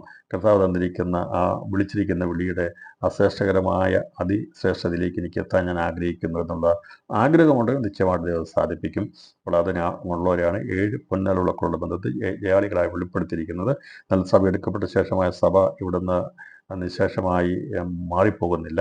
സഭയുടെ നാഥനായിരിക്കുന്ന ദൈവം ഇവിടെ സഭ സ്ഥാപിച്ചിരിക്കുന്നത് ലോകാവസാനത്തിൻ്റെ അന്ത്യം വരെയാണ്. കർത്താവിൻ്റെ 2ാമത്തെ വരവരെ ദൈവസഭയുടെ ആഗോള സഭയുടെ ശേഷിപ്പുണ്ടായിരിക്കും. അപ്പോൾ അതിലെ 7 പൊൻനിലവിളക്കുകളാകുന്ന ആദിയാകന്മാരുടെ സഭ എടുക്കപ്പെട്ടാൽ പിന്നീട് ഇവിടെയുള്ള 7 വർഷത്തിൽ 1-ാമത്തെ പുനരുത്ഥാനം നിവർത്തിയിരിക്കപ്പെടുന്നവരെയും 2 നിലവിളക്ക് ഇവിടെ കാണും. അതിനുശേഷം കർത്താവിൻ്റെ 2ാമത്തെ വരവാകുന്ന മഹത്വ പ്രത്യക്ഷതയിൽ അന്ന് കല്യാണ സദ്യക്ക് ക്ഷണിക്കപ്പെട്ടുകൊണ്ടായിരിക്കും. മത്തായി സുവിശേഷം 25-ാം അധ്യായം 1 മുതൽ 13 വരെയുള്ള വാക്യങ്ങൾ രേഖപ്പെടുത്തിയിരിക്കുന്നത്. അത് അവിടെ പറഞ്ഞിരിക്കുന്നത് ദൈവസഭയുടെ ആഗോള സഭയിൽ നിന്ന് മണവാട്ടി സഭ അഥവാ 7 പൊൻനിലവിളക്കുകളെ ചേർക്കുന്നവരുടെ ബന്ധത്തിൽ രേഖപ്പെടുത്തിയിരിക്കുന്ന ഭാഗമല്ലത്. അത് രേഖപ്പെടുത്തിയിരിക്കുന്നത് ബുദ്ധിയുള്ളവർ വിളക്കോടുകൂടെ എണ്ണയും എടുത്തുകൊണ്ട് നിൽക്കുന്നു. മണവാളൻ വന്നു ഒരുങ്ങിയിരുന്നവർ അവനോടുകൂടെ കല്യാണ സദ്യക്ക് ചെന്നു വാതിലടയ്ക്കുകയും ചെയ്തു. ഇവിടെ പറഞ്ഞിരിക്കുന്നത് മണവാട്ടി ചേർക്കുന്നതിനെക്കുറിച്ചല്ല. പക്ഷേ എന്നാൽ പൊതുവായിട്ടുള്ള ടീച്ചിങ്ങിലും എല്ലാ കാര്യങ്ങൾ ഞാൻ പറയുന്ന ഇപ്പോൾ കമൻട്രീസുകളോ മറ്റുള്ളവർ നോക്കി പഠിച്ചു കഴിഞ്ഞാൽ അവരൊന്നും അതിലേക്കൊന്നും ഒരാൾ പഠിപ്പിച്ചതിൽ നിന്ന് വ്യത്യസ്തമായിട്ട് മറ്റു രീതിയിലേക്ക് പോകാൻ സാധിക്കും. പല ആലോചനകൾ വരുന്നുണ്ട്. പക്ഷേ 25 അധ്യായം 1 മുതൽ 13 വാക്യങ്ങൾ വളരെ ശ്രദ്ധിച്ച് വായിച്ചാൽ നമുക്ക് മനസ്സിലാക്കാൻ സാധിക്കും. അത് കർത്താവിൻ്റെ രണ്ടാമത്തെ വരവെങ്കിൽ മണവാളനും മണവാട്ടിയും പരിവാരങ്ങളും കൂടി ഭൂമിയിലേക്ക് വരുമ്പോൾ ഭൂമിയിൽ വെച്ചാണ് കല്യാണ സദ്യ നടക്കുന്നത്. സ്വർഗാസ്വർഗത്തിൽ കല്യാണ സദ്യയില്ല. അത് വളരെ വ്യക്തമായി മനസ്സിലാക്കേണ്ട കാര്യമാണ്. അപ്പോൾ 19 അധ്യായം വെളിപ്പാട് 19 അധ്യായം 9 വാക്യത്തിൽ പറഞ്ഞിട്ടുണ്ട്, പിന്നെ അവൻ എന്നോട് കുഞ്ഞാടിൻ്റെ കല്യാണ സദ്യക്ക് ക്ഷണിക്കപ്പെട്ടവർ ഭാഗ്യവാന്മാർ എന്ന് പറഞ്ഞു. ഇത് ദൈവത്തിൻ്റെ സത്യവചനെന്നും പറഞ്ഞു. അപ്പോൾ കല്യാണ സദ്യക്ക് ക്ഷണിക്കപ്പെട്ടവർ ഭാഗ്യവാന്മാരും സ്വർഗത്തിൽ നിന്ന് പറയുകയാണ് കല്യാണ സദ്യ ക്ഷണിക്കപ്പെട്ടവർ ഭാഗ്യവാന്മാർ. അപ്പോൾ കല്യാണം കഴിഞ്ഞു 19 അധ്യായം കുഞ്ഞാൻ്റെ കല്യാണമാണ്. കർത്താവ് സ്വർഗത്തിൽ നിന്ന് വെള്ളക്കുതിരപ്പുറത്ത് അവനും പരിവാരങ്ങളും കൂടി ഭൂമിയിൽ പ്രത്യക്ഷപ്പെടുന്നതിന് മുമ്പാണ് ഇത് ദൂതൻ പറയുന്നത് കല്യാണ സദ്യക്ക് ക്ഷണിക്കപ്പെട്ടവർ ഭാഗ്യവാന്മാർ എന്ന് അവിടെ സിംഹാസനം ശബ്ദം കേൾക്കുന്നത്. അപ്പോൾ കല്യാണ സദ്യക്ക് ക്ഷണിക്കപ്പെട്ടവർ എന്നുള്ളത് ഭൂമിയിലുള്ള ബന്ധത്തിലാണ്. അപ്പോൾ ഇവിടെ കർത്താവ് താനും തൻ്റെ മണവാട്ടിയും പരിവാരങ്ങളുമായി മധുഗ്രഹത്തിലേക്ക് വരുമ്പോൾ ഭൂമിയിൽ വെച്ചാണ് കല്യാണ സദ്യ നടക്കുന്നത്. അല്ല സ്വർഗാസ്വർഗത്തിൽ അവിടെ വീഞ്ഞുമില്ല, അവിടെ ഇറച്ചിയും മീനോ അങ്ങനെയുള്ള ഒരു വിഭവങ്ങളും കൂട്ടി അവിടെ ഊണൊന്നുമില്ല. ഞാൻ പറഞ്ഞല്ലോ അവിടെ അല്ല കല്യാണ സദ്യ നടക്കുന്നത്. കല്യാണ സദ്യ നടക്കുന്നത് സ്വർഗാസ്വർഗത്തിൽ വെച്ചല്ല, അത് മണിയറയിൽ വെച്ചല്ല, അത് നടക്കുന്നത് ഭൂമിയിൽ വെച്ചാണ്. അപ്പോൾ കർത്താവ് തൻ്റെ പരിവാരങ്ങളുമായി വരുമ്പോൾ അവനെ എതിരേൽക്കാൻ വേണ്ടി യെരൂശലേമിൽ ഒലിവുമലയിൽ പ്രത്യക്ഷപ്പെടുന്ന യേശുവിനെ എതിരേൽപ്പാൻ വേണ്ടി പ്രത്യക്ഷപ്പെടുന്ന ക്രിസ്തുവിനെ അവനെയും അവൻ്റെ കൂട്ടത്തെ സ്വീകരിക്കാൻ വേണ്ടി ആർപ്പുവിളികളോടെ എത്തിച്ചേരുന്നവരെയാണ് ഈ 10 കന്യകമാരിൽ 5 പേര് ബുദ്ധിയുള്ളവരായി കാണിക്കുന്നത്. അന്ന് എടുക്കപ്പെടുന്ന 10 പേര് 2 പേര് ഒരാൾ 2 പേര് കടക്കും, ഒരുമിച്ച് ഒരാൾ എടുക്കപ്പെടും, അതിൽ 2 പേര് ഒരാൾ എടുക്കപ്പെടുന്ന പറഞ്ഞിരിക്കുന്നത് അത് അവരുടെ പുനരുത്ഥാനത്തെ അല്ല കാണിക്കുന്നത്. ഇപ്പം ആഗോള തലത്തിൽ ലോകത്തിൽ ചവിട് ശേഷിപ്പെടുന്ന ദൂതന്മാർ പോയി കൊയ്ത്താകുന്ന ആ സമയത്ത് ദൂതന്മാർ കാഹളവുമായി പോയി കൂട്ടിക്കൊണ്ടുവന്ന് അവരെ ചേർക്കുന്നതിനെ കുറിച്ചാണ് അവിടെ പറഞ്ഞിരിക്കുന്നത്. അതാണ് അവിടെ കൊയ്ത്തിനെ കുറിച്ച് പറഞ്ഞിരിക്കുന്നത്. ഇതെല്ലാം മനസ്സിലാക്കി ഗ്രഹിച്ച് പഠിപ്പിക്കണം. അത് നമ്മളിത് 2 പേരിൽ ഒരാൾ എടുക്കപ്പെടുമെന്ന് പറയുമ്പോൾ തന്നെ കർത്താവിൻ്റെ അങ്ങനെയല്ല, അത് 50-50 10-ൽ 5, 10 പേരിൽ 5 എന്ന് പറഞ്ഞാൽ 2 പേരിൽ ഒരാൾ, അതാ കണക്കുള്ള ബന്ധപ്പെടുക. ഇതെല്ലാം വ്യാഖ്യാനിച്ച് മനസ്സിലാക്കി എടുക്കേണ്ട കാര്യമാണ്. എന്നാൽ ഇപ്പോൾ അങ്ങനെയല്ല. ഇപ്പോൾ സഭയിൽ നിന്ന് എടുക്കപ്പെടുമ്പോൾ ഒരു കുടുംബത്തിൽ ദൈവകൃപയാൽ ഭാര്യയും ഭർത്താവും കുഞ്ഞുങ്ങളും ഒക്കെ കർത്താവിന് വേണ്ടി നിൽക്കുന്നവർ ഒരുമിച്ച് എടുക്കപ്പെടുന്നത്, അല്ലാതെ ഭർത്താവ് ഇവിടെ കിടക്കും ഭാര്യ എടുക്കും അങ്ങനെയല്ല. ആത്മീയ കാഴ്ചപ്പാടോടുകൂടി വളരുന്ന ക്രിസ്തീയ കുടുംബത്തിൽ പരിശുദ്ധാത്മാവ് പണിതെടുക്കുന്ന കുടുംബത്തെ ഒരുമിച്ചെടുക്കപ്പെടാനുള്ള രീതിയിലാണ് പണിതെടുക്കുന്നത്. കുഞ്ഞുങ്ങൾ ഉൾപ്പെടെയുള്ളവരെ ദൈവം എടുക്കും. പ്രത്യേക കൺസിഡറേഷൻ, പരിഗണന തികവ് പ്രാപിക്കുന്ന ദൈവമക്കളുടെ കുഞ്ഞുങ്ങളോട് ബന്ധത്തിലുണ്ട്. ഞാൻ പഠിപ്പിക്കാറുണ്ട്, ഗർഭപാത്രത്തിൽ ഉരുവായ ഒരു കുഞ്ഞിനെ പോലും ദൈവം വിശുദ്ധിമതിയായിരിക്കുന്ന തികവ് പ്രാപിക്കുന്നത് ഒരു മണവാട്ടിയിൽ അംഗമാക്കപ്പെടുന്ന ഒരു സ്ത്രീയുടെ ഉദരത്തിൽ കുഞ്ഞ് ജനിച്ചാൽ അതുപോലും അതീവ ഭാഗ്യമുള്ളതാണ്. അതും കുഞ്ഞാടിന് മണവാട്ടിൽ ഉൾപ്പെടും. എന്നാൽ എല്ലാ കുഞ്ഞുങ്ങൾക്കും ഉൾപ്പെടാൻ കഴിയത്തില്ല. ഈ തെളിവ് പ്രാപിക്കുന്ന കുടുംബത്തിൻ്റെ അംഗങ്ങളാണെങ്കിൽ അവർക്ക് എടുക്കപ്പെടാൻ സാധിക്കും. അവരെ ധ്യാനാതിരായിട്ട് വിടത്തില്ല. അപ്പോൾ എന്നാൽ ബാക്കിയുള്ളവരെ അതിൻ്റെ അകത്ത് ദൈവം തള്ളിക്കളയുകയല്ല, സെലക്ഷനാണ്. എന്ന് പറഞ്ഞാൽ 100 മേനി തികയുന്നവരെ എടുക്കുന്നു. ആദ്യ ഫലത്തെ ഭൂമിയുടെ ആദ്യജാതന്മാരുടെ സഭയെടുക്കപ്പെടുന്നു. അതിനുശേഷം ശേഷിക്കുന്നവർ പാപികളല്ല, അവർ 60-ഉം 30 മേനിയുള്ളവരുണ്ട്. പിന്നീട് ഭൂമിയിൽ ഞാൻ പറഞ്ഞ സഭയിൽ നിന്ന് ഇപ്പോൾ എടുക്കപ്പെടുന്നതിൽ എല്ലാവരും എടുക്കപ്പെടണം നമ്മൾ ആഗ്രഹിക്കുന്നു. ഞാൻ പിന്നെ ആവർത്തിച്ച് പറയുന്നത്, പിന്നെയും പഠിപ്പിക്കുന്നത്, മനസ്സിലാക്കുന്നത് ദൈവാത്മാവെന്നെ അത് ആവർത്തിച്ച് പഠിപ്പിക്കാൻ വേണ്ടി ഉത്ബോധിപ്പിക്കുന്നതുകൊണ്ട് മാത്രം ഞാൻ പറയുന്നേ ഉള്ളൂ. അപ്പോൾ ഇനിയും സംശയം ഉണ്ടെങ്കിൽ മാറിപ്പോകാൻ വേണ്ടിയാണ്, ഇതെന്താണെന്ന് മനസ്സിലാക്കാൻ വേണ്ടിയാണ് ഞാൻ ഇന്ന് രാത്രി ഒന്നുകൂടി പറയുന്നത്. അപ്പോൾ 7 പൊന്നു നിലവിളക്കൾ കാണിക്കുന്നു, ജയാളികളുടെ സഭയെ കാണിക്കുന്നു. അതിൻ്റെ ഭാഗമായി തീരുവാൻ വേണ്ടിയാണ് നാം വെളിപ്പാട് പുസ്തകം പഠിക്കുന്നത്. അതിനുവേണ്ടിയാണ് സഭയ്ക്ക് ദൂത് എഴുതിയിരിക്കുന്നത്. ഇതിൻ്റെ ഭാഗമായി തീരണമെന്ന് ആഗ്രഹമുള്ളവർ മാത്രം ഇത് പഠിച്ചാൽ മതി, അതിനുവേണ്ടി ഗ്രഹിച്ചാൽ മതി. അതല്ല 30 മേനി മാത്രം മതി സാധാരണമായിട്ടുള്ള ജീവിതം മതിയെങ്കിൽ അത് മതി. അതല്ല നിങ്ങൾ പഠിക്കുന്നത് ശ്രേഷ്ഠകരമായിരിക്കുന്ന വിശുദ്ധ ജീവിതത്തിന് വേണ്ടി നയിച്ച് ചന്ദ്രതയെ സ്വാഭിക്കാനാണെങ്കിൽ ആ നിലവാരത്തിൽ മതി.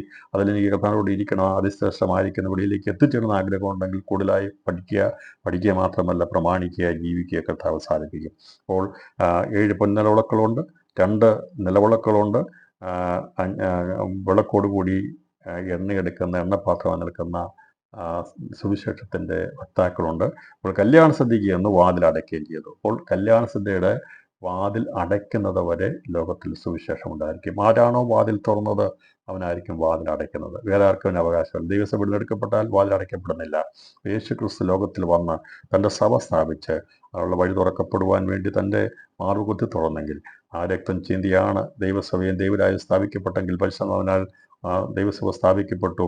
ദൈവസഭയുടെ വാതിൽ അടയ്ക്കുന്നത്, സുവിശേഷത്തിൻ്റെ വാതിൽ അടയ്ക്കുന്ന ക്രിസ്തുവായിരിക്കും. അവനായിരിക്കും ഭൂമിയിൽ വന്നായിരിക്കും അത് അടയ്ക്കുന്നത് എന്നുള്ളത് ഞാനിന്ന് രാത്രിയിൽ പറഞ്ഞത് നിങ്ങൾക്ക് മനസ്സിലായി എന്ന് വിശ്വസിച്ചുകൊണ്ട് തുടർന്നുള്ള ഭാഗത്തിൻ്റെ പഠനത്തിലേക്ക് പ്രവേശിപ്പാൻ കർത്താവിൽ ഞാൻ താല്പര്യപ്പെടുകയാണ്. തുടർന്ന് ഇവിടെ പറഞ്ഞിരിക്കുന്നത് അവൻ്റെ കയ്യിലിരിക്കുന്ന 7 നക്ഷത്രങ്ങളെ കുറിച്ചാണ്. അപ്പോൾ 7 സഭകളുണ്ടെങ്കിൽ അവൻ്റെ കയ്യിലിരിക്കുന്ന 7 നക്ഷത്രങ്ങൾ അത് ദൈവസഭയ്ക്ക് വേണ്ടി ദൂതറിയിക്കാൻ വേണ്ടി പരിശുദ്ധാത്മാവ് കയ്യിൽ ഉപയോഗിക്കുന്ന ദൈവത്തിൻ്റെ ദാസിദാസന്മാരുടെ ശുശ്രൂഷ വൃന്ദത്തെയാണെന്നും ഇവരാണ് ഈ കുടമായിരിക്കുന്ന പരിശുദ്ധാത്മാവും സഭയുമായിട്ട് ബന്ധിപ്പിക്കുന്ന കുഴലുകൾ. അവർ വാസ്തവത്തിൽ അവർ മുഖാന്തരമാണ് ദൈവത്തിൻ്റെ ആലോചനകൾ ദൈവസഭയിലേക്ക് പകരപ്പെടുന്നത്. അങ്ങനെ ആ ദൈവത്തിൻ്റെ ആലോചന പകരപ്പെടുവാൻ വേണ്ടി ദൈവം ഉപയോഗിച്ച ഒരുവനായിരുന്നു അപ്പോസ്തലനായ യോഹന്നാൻ. അതുകൊണ്ടാണ് അവൻ മരിച്ചവനെ പോലെ വീണ് കിടന്നപ്പോൾ അവൻ്റെ മേൽ വലങ്കരം വെച്ചു. വലം കയ്യിലിരിക്കുന്ന നക്ഷത്രത്തെ വെളിപ്പെടുത്തിയാണ് അവൻ ക്രിസ്തുവിൻ്റെ ദൂതറിയിക്കുന്ന ദൈവസഭയുടെ ദൂതൻ ആയിരുന്നു. അപ്പോൾ 7 നക്ഷത്രങ്ങൾ 7 കാലഘട്ടത്തിലുള്ള ദൈവത്തിൻ്റെ ശുശ്രൂഷ ബന്ധങ്ങളെ വെളിപ്പെടുത്തുന്നു. അവർ മുഖാന്തരമായിട്ട് ആണ് ദൈവസഭ ആത്മീയ അന്ധത പ്രാപിക്കാതെ മുന്നോട്ട് പോകുന്ന ഓരോ കാലഘട്ടങ്ങളിൽ എഴുന്നേൽപ്പിക്കുന്നവരാണ്. അത് ഒരു കാലഘട്ടത്തിലും ഒരു വ്യക്തിയല്ല. ഒരു വ്യക്തിയിൽ ഒരിക്കലും ദൈവസഭയെ പഠിപ്പിക്കരുത്. വ്യക്തിയിലല്ല അടിസ്ഥാനമിടേണ്ടത്. ശക്തിയാകുന്ന പരിശുദ്ധാത്മാവിലും ദൈവത്തിലുമാണ് അടിസ്ഥാനമിടേണ്ടത്. ഒരു വ്യക്തിയിലും സഭ കേന്ദ്രീകരിക്കപ്പെടരുത്. ഒരു വ്യക്തി പോലും അല്ല ദൈവസഭയുടെ ദൂതനായിട്ട് ദൈവം കൊണ്ടുവന്നിരിക്കുന്നത്. ഇങ്ങനെയുള്ള തെറ്റായ ചിന്തകളിലേക്കൊക്കെ വന്ന് കഴിവും പ്രാപ്തിയും കൃപാവരങ്ങളും ഉള്ളവരെയൊക്കെ ഈ കാലഘട്ടത്തിൻ്റെ ദൂതനായിട്ടൊക്കെ വെളിപ്പെടുത്തി പഠിപ്പിക്കുന്ന ഒരുപാട് തെറ്റായുള്ള സഭകൾ വെളിപ്പെട്ടിട്ടുണ്ട്. അതുകൊണ്ട് അതിലേക്കൊന്നും നമ്മൾ പോകരുത് പ്രിയപ്പെട്ടവരെ. ദൈവത്തിൻ്റെ പരിശുദ്ധാത്മാവിന് അതീതമായിട്ടൊരു ശക്തിയില്ല. ദൈവത്തിൻ്റെ പരിശുദ്ധാത്മാവിന് അതീതമായിട്ടൊരു വ്യക്തിയില്ല. ദൈവത്തിൻ്റെ പരിശുദ്ധാത്മാവിന് അതീതമായിട്ട് ഒരു ദൂതനുമില്ല. അതുകൊണ്ട് ദൈവത്തിൻ്റെ പരിശുദ്ധാത്മാവ് ഭൂമിയിലുണ്ട്. ഇന്ന് ദൈവത്തിൻ്റെ ആളത്തമായിരിക്കുന്ന പരിശുദ്ധാത്മാവ് ഭൂമിയിലുള്ളതുകൊണ്ട് ആ പരിശുദ്ധാത്മാവിന് അതീതമായിട്ട് ഏത് വ്യക്തിയാണ് ഉള്ളത്? ഏത് ശക്തിയാണ് ഉള്ളത്? ഏത് ദൂതനാണ് ഉള്ളത്? ആരുമില്ല. അതുകൊണ്ട് ദൈവത്തിൻ്റെ പരിശുദ്ധാത്മാവാണ് ഈ കാര്യങ്ങളെ നിവർത്തിക്കുന്നത്.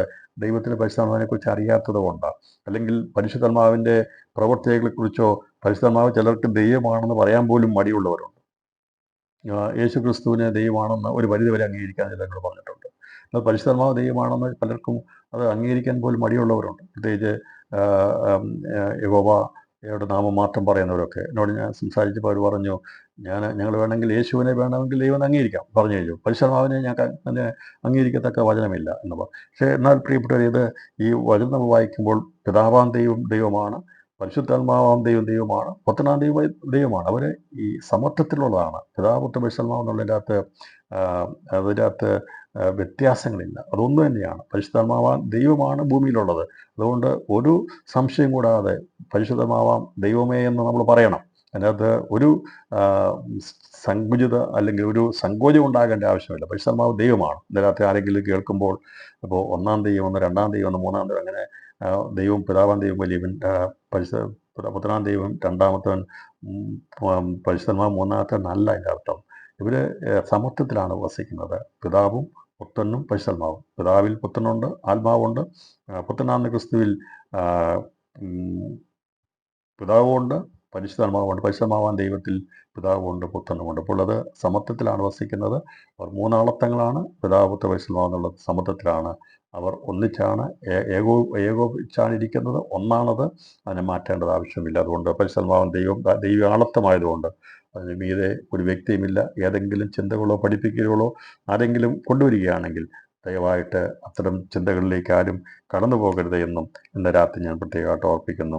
എനിക്ക് അങ്ങനെ ചില അനുഭവങ്ങളൊക്കെ ഉണ്ടായിട്ടുണ്ട്.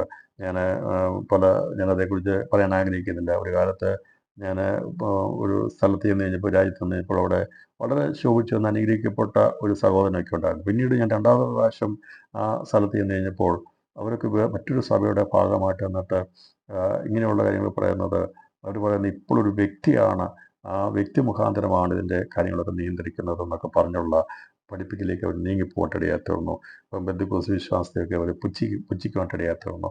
അവർ പറഞ്ഞു സഭകളൊന്നും ശരിയല്ല ഒക്കെ പറയാനിടയായി തീർന്നു. പ്രിയപ്പെട്ടവരെ, ദൈവസഭയ്ക്കകത്ത് കുറവുകളുണ്ട്, കുറ്റങ്ങളുണ്ട്, എല്ലാമുണ്ട്. ദൈവം സ്ഥാപിച്ച പെന്തക്കോസ്ത് സഭകൾക്കകത്ത് കുറവുകൾ ഏറെയുണ്ട്. ഞാൻ സമ്മതിക്കുന്നു. കാരണം ഇത് ഭൂമിയിലാണ്. ഇവിടെ എല്ലാവർക്കും തികവ് പ്രാപിപ്പാൻ കഴിയത്തില്ല. എല്ലാം തികഞ്ഞവരായിട്ടുള്ള ഒരൊറ്റ സഭ പോലും ലോകത്തിലില്ല.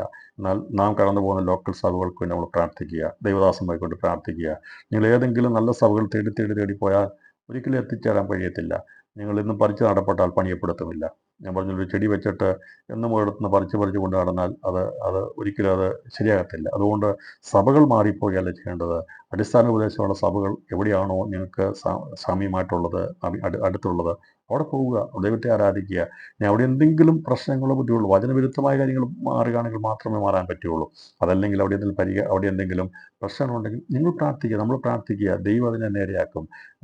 പ്രശ്നങ്ങളില്ലാത്ത സഭകൾ. കാരണം ഏറ്റവും അധികം പോരാട്ടമുള്ളത് ദൈവസഭയോടും ദൈവമക്കളുടെ തലമുറകളോടുമാണ് പോരാട്ടമുള്ളത്. അപ്പോൾ ഒരുപക്ഷെ ദൈവദാസന്മാർ അവർ ദൈവത്തിൻ്റെ ദാസനും ദാസിയും ദൈവകൃപയിൽ പിടിച്ചു നിൽക്കുന്നവരായിരിക്കും. എന്നാൽ അവർക്കെതിരായി പോരാടി ജയിക്കാൻ കഴിയാതെ വരുമ്പോൾ അവിടെ തലമുറയെ പരാജയപ്പെടുത്താൻ വേണ്ടി ശ്രമിക്കും. നമുക്കൊക്കെ വിമർശിക്കാൻ എളുപ്പം. പാസ്റ്ററുടെ കുഞ്ഞുങ്ങൾ അങ്ങനെ പോയി, തലതെറിച്ച് പോയി, അവിടെ എങ്ങനെയാണെന്നൊക്കെ പറയാൻ സാധിക്കും. കാരണം അങ്ങനെ നമുക്കത് പറയാൻ കാരണം ഒന്ന്, പ്രാർത്ഥന കുറവ്, ശത്രുവിൻ്റെ പോരാട്ടം ഉണ്ടാകും, അതുപോലെ ദൈവസഭയിൽ വിഷയമുണ്ടാകും. ഇതിനൊക്കെ തിരിച്ചറിഞ്ഞ് പ്രാർത്ഥിച്ചെങ്കിൽ മാത്രമേ നിലനിൽക്കാൻ കഴിയത്തുള്ളൂ. അപ്പോൾ പ്രാർത്ഥിച്ചാൽ എന്ത് കിട്ടും? ചിലർ പറയുന്നത് കുത്തിയിരുന്ന് തുള്ളി പ്രാർത്ഥിച്ചാൽ മുറി കത്തിന്ന് പ്രാർത്ഥിച്ച് എന്ത് കിട്ടും? നമ്മൾ വെളിയിലിറങ്ങി അതങ്ങനെയല്ല. പ്രാർത്ഥന കൊണ്ടാണ് ആദിമ നൂറ്റാണ്ടിൽ ചലനമുണ്ടായത്. അവർ കൂടിയിരുന്ന സ്ഥലത്ത് പ്രാർത്ഥിച്ചപ്പോൾ ചലനമുണ്ടായി, അത് മാറ്റമുണ്ടായി. അപ്പോൾ പ്രാർത്ഥനയുടെ ശക്തി മനസ്സിലാകാത്തവരാണ് ഈ ദിവസങ്ങളിൽ ശക്തി പ്രകടനത്തിന് വേണ്ടി വെളിയിറങ്ങുന്നത്. പ്രാർത്ഥിച്ചാൽ പ്രവർത്തിക്കാത്ത ദൈവമല്ല, പ്രാർത്ഥിച്ചാൽ ചലിപ്പിക്കുന്ന ദൈവമാണ് നമ്മുടെ ദൈവം. അതുകൊണ്ട് നമുക്ക് അസാധ്യമാണ്. നമുക്ക് നേരിടാൻ കഴിയാത്ത മേഖലകളിൽ ദൈവത്തോട് പറയുമ്പോൾ ദൈവം പ്രവർത്തിക്കും. തീയുടെ ബലത്തെ കെടുത്താൻ വേണ്ടി അവിടെ പ്രകടനം നടത്തിയാൽ തീയുടെ ബലം കെടുകയില്ലായിരുന്നു. അതുപോലെ സിംഹത്തിൻ്റെ വായ അടയ്ക്കണമെങ്കിൽ അവിടെ എല്ലാവരും കൂടി, അന്നുണ്ടായിരുന്ന എല്ലാവരും കൂടി അവിടെ പ്രകടനം നടത്തിയാൽ സിംഹത്തിൻ്റെ വായ അടയ്ക്കത്തില്ല. അടയ്ക്കേണ്ടവൻ അടച്ചോളും, കെടുത്തേണ്ടവൻ കെടുത്തിക്കൊള്ളും. നാം ചെയ്യേണ്ടത് ദൈവവിശ്വാസത്തോടെ നിൽക്കുക, നമ്മളെക്കൊണ്ട് പ്രവർത്തിക്കാം. ദൈവം അതുകൊണ്ട് പറഞ്ഞാൽ എവിടെയും ഏത് സ്ഥലത്തും സത്യം വിളിച്ചു പറയണം. പക്ഷേ അതല്ലാതെ നമ്മൾ കയറി ചെന്ന് വെറുതെ ഡിവിഷൻ ഉണ്ടാക്കേണ്ട ആവശ്യമൊന്നുമില്ല. ഈ സമയങ്ങളിൽ നമുക്ക് സഭകളെ നേരെ കൊണ്ടുവരാനോ എല്ലാവരും ഉപദേശിച്ച് നേരെയാക്കാനോ കഴിയത്തില്ല. നമ്മുടെ തലമുറകളെപ്പോലും നമുക്ക് ഉപദേശിച്ച് കൊണ്ടുവരാൻ കഴിയത്തില്ല. അതുകൊണ്ട് ഒറ്റ കാര്യമേ ചെയ്യാൻ പറ്റത്തുള്ളൂ, ദൈവത്തിന് പ്രാർത്ഥിക്കുക. കർത്താവേ, ഞങ്ങളെ കൊണ്ട് അസാധ്യമാണ്. നമുക്ക് പറയുന്നതിനും ഉപദേശിക്കുന്നതിനും ഒക്കെ ഒരു പരിധിയുണ്ട്. എന്നെ കേൾക്കുന്ന പ്രിയപ്പെട്ടവരെ, പക്ഷേ നിങ്ങളുടെ തലമുറകൾ നിങ്ങൾ ഉദ്ദേശിക്കുന്ന ഒരു നിലവാരത്തിലേക്ക് വന്ന് കാണത്തില്ലായിരിക്കാം, അല്ലെങ്കിൽ അവർ രക്ഷിക്കപ്പെട്ട് കാണത്തില്ലായിരിക്കാം, അവർ ദൈവത്തിലേക്ക് വന്ന് കാണത്തില്ല. ഭാരപ്പെട്ടു പോകണ്ട, പ്രയാസപ്പെടേണ്ട. അവർക്ക് വേണ്ടി പ്രാർത്ഥിച്ചാൽ മതി. നമ്മുടെ ആഗ്രഹത്തെ ദൈവം സാധിപ്പിക്കും. കർത്താവ് പറഞ്ഞിരിക്കുന്നു, തൻ്റെ ഭക്തന്മാരുടെ ആഗ്രഹത്തെ ദൈവം സാധിപ്പിക്കും. നമ്മുടെ ആഗ്രഹം, നമ്മുടെ കുഞ്ഞുങ്ങൾക്ക് നല്ല ജോലി ലഭിക്കുന്നതിനേക്കാൾ, അവർക്ക് മറ്റെന്ത് ലഭിക്കുന്നതിനേക്കാൾ, അവർക്ക് ഈ ലോകത്തിൻ്റെ ഏത് പദവി ലഭിക്കുന്നതിനേക്കാൾ നാം ആദ്യമായി പ്രാർത്ഥിക്കേണ്ടത് നമ്മുടെ തലമുറകൾക്ക് വേണ്ടി. ദൈവം അവരുടെ കണ്ണുകൾ തുറന്ന് ക്രിസ്തുയേശുവിടെയുള്ള എന്താണ് ദൈവം വിളിച്ചിരിക്കുന്ന വിളിയുടെ രഹസ്യം മനസ്സിലാക്കി അവർ ദൈവത്തിൻ്റെ വഴിയിൽ നേർപാതയിൽ നടക്കുവാൻ, സത്യത്തിൽ നടക്കുവാൻ അവർക്ക് പ്രാപ്തരാക്കണമേ, കൃപ നൽകണമേ എന്ന് നമുക്ക് ദിവസങ്ങളിൽ പ്രാർത്ഥിക്കാം. അതിനുശേഷം ബാക്കിയുള്ള കാര്യങ്ങളെല്ലാം ദൈവം നിവർത്തിക്കും. നമ്മുടെ ആഗ്രഹം അതാണെങ്കിൽ നിശ്ചയമായിട്ടും ഞാനും നിങ്ങളും ആ ട്രാക്കിൽ ഓടുന്നവരാണെങ്കിലേ നമ്മുടെ പ്രിയപ്പെട്ടതിലേക്ക് കൊണ്ടുവരാൻ സാധിക്കത്തുള്ളൂ. ഇത് ശ്രേഷ്ഠമായ മാർഗമായതുകൊണ്ടാണ് ഇതിൽ വരണമെന്ന് നമ്മൾ ആഗ്രഹിക്കുന്നത്, അല്ലേ? ക്രിസ്തീയ മാർഗത്തിലേക്ക് ഒരിക്കലും ആരെയും പേടിപ്പിച്ചോ നമ്മൾ പ്രീണനം നടത്തിയോ അല്ല കൊണ്ടിരുന്നത്. നമ്മൾ പ്രാർത്ഥിക്കുന്നു, നമ്മൾ ഇറങ്ങുമ്പോൾ നിത്യജീവൻ്റെ വഴിയാണെന്നും മരണാനന്തരം നാശം വിട്ടു ഒഴിയണമെങ്കിൽ ക്രിസ്തുയേശു വരണമെന്നുള്ളത് അറിഞ്ഞു കഴിയുമ്പോൾ നമ്മുടെ പ്രിയപ്പെട്ടതിലേക്ക് വരുവാൻ വേണ്ടി നമ്മൾ ആത്മാർത്ഥമായി പ്രാർത്ഥിക്കണം. ഇവിടെ പറഞ്ഞാൽ ഒരു പക്ഷേ കേൾക്കത്തില്ല. ഇത് ഏറ്റവും ശ്രേഷ്ഠമായ മാർഗമായതുകൊണ്ടാണ് ഈ മാർഗത്തിലേക്ക് എല്ലാവരും വരുവാൻ നമ്മൾ ആഗ്രഹിക്കുകയും പ്രാർത്ഥിക്കുകയും പഠിപ്പിക്കുകയും ചെയ്യുന്നത്. അതല്ലാതെ നമുക്ക് എന്തെങ്കിലും കമ്മീഷൻ കിട്ടുന്നതുകൊണ്ടോ, എന്തെങ്കിലും സാമ്പത്തിക നേട്ടം കിട്ടുന്നതുകൊണ്ടോ, അല്ലെങ്കിൽ നമുക്ക് പ്രത്യേക പ്രൊമോഷൻ കിട്ടുന്നതിന് വേണ്ടി അല്ല നാം ഇത് ചെയ്യുന്നത്? എനിക്ക് കിട്ടിയ ഉൾവിളിയും കാഴ്ചപ്പാടും മറ്റുള്ളവർക്ക് ലഭിക്കണമേ എന്ന് പൗലൂസിന് കാഴ്ചപ്പാടായിരുന്നു, പത്രോസ് ഉണ്ടായിരുന്നു, കർത്താവ് ശിഷ്യന്മാർക്കുണ്ടായിരുന്നു. അതേ കാഴ്ചപ്പാടായിരിക്കണം നമുക്കും ഉണ്ടാകേണ്ടത്. ഈ ദിവസങ്ങളിൽ നമ്മൾ കാഴ്ചപ്പാടുള്ളവരായി മുന്നോട്ട് പോകുവാൻ, ദൈവമായി കർത്താവ് കണ്ടിരിക്കുന്ന ശുശ്രൂഷ ബന്ധത്തിൽ ഉൾപ്പെടുവാൻ, അവൻ്റെ വലം കൈയിൽ ഇരിക്കുന്നതായി തീരുവാൻ കർത്താവ് നമ്മെ സഹായിക്കട്ടെ. അങ്ങനെയുള്ളവർക്ക് സഹോദര സ്നേഹമുള്ളവരായിരിക്കും, അവർ സഭയാന്തോട്ടത്തിലെ കൂട്ടുവേലക്കാരായിരിക്കും, അവർ ഉത്തമ ഭടന്മാരായിരിക്കും, വിശ്വസ്ത പുലർത്തുന്നവരായിരിക്കും, അവർ ശുശ്രൂഷ നിറവടിയായി ചെയ്യുന്നവരായിരിക്കും. നിർത്തിക്കളയത്തിൽ ഒരു കാര്യം തുടങ്ങിക്കഴിഞ്ഞാൽ നിർത്തുന്നവരായിരിക്കത്തില്ല. നമുക്കറിയാം, പല പ്രാർത്ഥനകളും പല മീറ്റിങ്ങുകളും എല്ലാവരും തുടങ്ങും, കുറച്ച് കഴിയുമ്പോൾ അത് നിന്നു പോകും. ഒന്ന്, അത് ദൈവികമാണെങ്കിൽ നിലനിൽക്കും, മാനുഷ്യമാണെങ്കിൽ നിലനിൽക്കത്തില്ല. മറ്റൊരാൾ ചെയ്യുന്നുണ്ട്, നമ്മൾ ചെയ്തിട്ട് കാര്യമില്ല. ഞാൻ പറഞ്ഞല്ലോ, ഒരു മീറ്റിംഗ് നമ്മൾ തുടങ്ങാൻ എളുപ്പമാണ്, പക്ഷേ അത് കണ്ടിന്യൂ ചെയ്യാൻ ബുദ്ധിമുട്ടാണ്. ഇപ്പോൾ പ്രയാസം, അപ്പോൾ ആൾക്കാർ വരത്തില്ല. ഓക്കെ, വരത്തില്ലെങ്കിൽ മീറ്റിംഗ് നിർത്താൻ പാടില്ല. ബൈബിൾ ക്ലാസ് തുടങ്ങി, ഇപ്പോൾ ഇത്രയും പേരുണ്ട്, 2 പേരെ ഉള്ളെങ്കിലും ക്ലാസ് നടക്കും. ഞാൻ പറഞ്ഞല്ലോ, ഒരു കാര്യം തുടങ്ങിയാൽ അത് നിവൃത്തീകരിക്കണം. അല്ലാതെ ആൾക്കാർ ഞാൻ പലരും പഠിപ്പിക്കാറുണ്ട്, ഒരു റൂട്ട് ഓടുന്ന വണ്ടി, ഇപ്പം കോട്ടയത്ത് നിന്ന് ട്രിവാൻഡ്രത്തിന് ഒരു വണ്ടി പോവുകയാണെങ്കിൽ ആ ഡ്രൈവറുടെ കണ്ടക്ടർ ഉത്തരവാദിത്തം എത്ര പേര് കയറുന്നുള്ളതല്ല. സമയത്ത് കയറി വണ്ടിയിൽ കയറിയിരിക്കും, ഒരാളെ ഉള്ളെങ്കിൽ വണ്ടി യാത്ര ചെയ്യുക, സമയത്ത് വണ്ടി എടുത്തിരിക്കും എന്ന് പറഞ്ഞതുപോലെയാണ് നമ്മൾ ദൈവസഭ എടുക്കുന്ന തീരുമാനങ്ങൾ. ആൾക്കാരുണ്ടോ എന്ന് നോക്കി ആൾക്കാരുടെ ഇഷ്ടത്തിന് വേണ്ടി നിൽക്കുന്നതല്ല ദൈവസഭ, ദൈവിക പ്രവർത്തനങ്ങൾ. അപ്പോൾ ശുശ്രൂഷയിൽ ബുദ്ധിമുട്ട് വരും. ചിലപ്പോൾ ആൾക്കാർ കാണത്തില്ല, ചർച്ച സഭ തുടങ്ങി. ഇന്ന് കാണുന്ന വലിയ സഭകളൊക്കെ ആയിരക്കണക്കിന് ആൾക്കാരെ കൊണ്ട് തുടങ്ങിയതാണോ? അല്ല, ആരുമില്ലായിരുന്നു. തനിയായിരുന്ന് പ്രാർത്ഥിച്ച് ഭാര്യയും ഭർത്താവും, അല്ലെങ്കിൽ ദേവദാസൻ തന്നെ പ്രാർത്ഥിച്ച് സ്വതകാഴ്ചയിട്ട് സാക്ഷ്യം പറഞ്ഞ് എത്രയോ സഭകളാണ് ഇന്ന് വളർന്നത്. അന്നവർ നിർത്തിക്കളഞ്ഞില്ല. കാരണം അവർക്കറിയാമായിരുന്നു, വിശ്വാസം പ്രാർത്ഥിച്ചു, പായിട്ടിട്ട് പ്രാർത്ഥിക്കും, ആത്മാക്കൾക്ക് വേണ്ടി പ്രാർത്ഥിക്കും. ഇപ്പം അതിൻ്റെ ആവശ്യമില്ലാത്ത കാരണം നമ്മൾ കൂടുതൽ സഭയിലൊക്കെ ആളുള്ളതുകൊണ്ടാണ്. എന്നാൽ പണ്ട് അങ്ങനെയല്ലായിരുന്നു. പണ്ട് അവർ രണ്ടുപേരും ചെയ്യുമ്പോൾ ദേശത്തിലും ആരുമില്ല, അവിടെ വിശ്വാസം മാത്രമേ ഉള്ളൂ. അവിടെ അവർ ആരുടെ മുഖത്തേക്കാണ്, ദൈവ മുഖത്തേക്ക് നോക്കും, പായിടും, പ്രാർത്ഥിക്കും, ഞായറാഴ്ചകൾ ആരാധിക്കും, 2 പേരെ കാണുകയുള്ളൂ, സാക്ഷ്യം പറഞ്ഞ് സ്വതകാഴ്ചയിടും. അങ്ങനെയാണ് ദൈവസഭയിൽ നിന്ന് ഈ നിലവാരത്തിലേക്ക് എത്തിയത്. അവരാരും തൻ്റെ പ്രവർത്തനം നിർത്തിക്കളഞ്ഞില്ല. അത് ദൈവത്താൽ തുടങ്ങിയതാണ്. ദൈവം അയച്ചിട്ട് ഏത് രാജ്യത്ത് പോയാലും ഏത് സ്ഥലത്ത് പോയാലും ദൈവം അയക്കുന്നെങ്കിൽ അവിടെ തുടങ്ങുമ്പോൾ ബാങ്ക് ബാലൻസ് ഇട്ടുകൊണ്ടല്ല ദൈവത്തിൻ്റെ വേല തുടങ്ങിയത്, ആൾക്കാരെ കണ്ടുകൊണ്ടല്ല തുടങ്ങിയത്, ആരെങ്കിലും വരുന്നുകൊണ്ടല്ല. ദൈവം അയച്ചു. ദൈവം നമ്മളെ എത്തിക്കുന്ന സ്ഥലത്ത് ദൈവത്തിന് പദ്ധതിയുണ്ട്. അവിടെ നമ്മൾ തുടങ്ങുമ്പോൾ ദൈവമാണ് സഭയെ വളർത്തുന്നത്. സഭയാന്തോട്ടത്തിൻ്റെ നായകനായിരിക്കുന്ന പിതാവാം ദൈവം, കർത്താവ് തോട്ടക്കാരനും അതിലെ മുന്തിരി വള്ളി ക്രിസ്തുവും അതിലെ കൊമ്പുകളെ വിടർത്തുവാനുള്ള പരിശുദ്ധാത്മാവാകുന്ന ദൈവപ്രവൃത്തി മുഖാന്തരമായ സുവിശേഷത്തിൽ അവൻ്റെ കൊമ്പുകളായി തീരുവാൻ, ഫലം കായ്ക്കുന്ന കൊമ്പുകളായി തീരുവാൻ, അധികം ചെത്തി വെടിപ്പാക്കി ദൈവത്തിന് പ്രസാദകരമാകുന്ന ഫലം കായ്ക്കുന്നവരായി തീർക്കുവാൻ, ദൈവത്തിൻ്റെ സഭയാം തോട്ടത്തെ ദൈവം പണിതുകൊണ്ടിരിക്കുമ്പോൾ അതിൻ്റെ കൊമ്പുകളായി തീരുവാൻ ഭാഗ്യം ലഭിച്ചവർക്കായി രാത്രി ഞാൻ ദൈവത്തിന് സ്തോത്രം ചെയ്യുന്നു.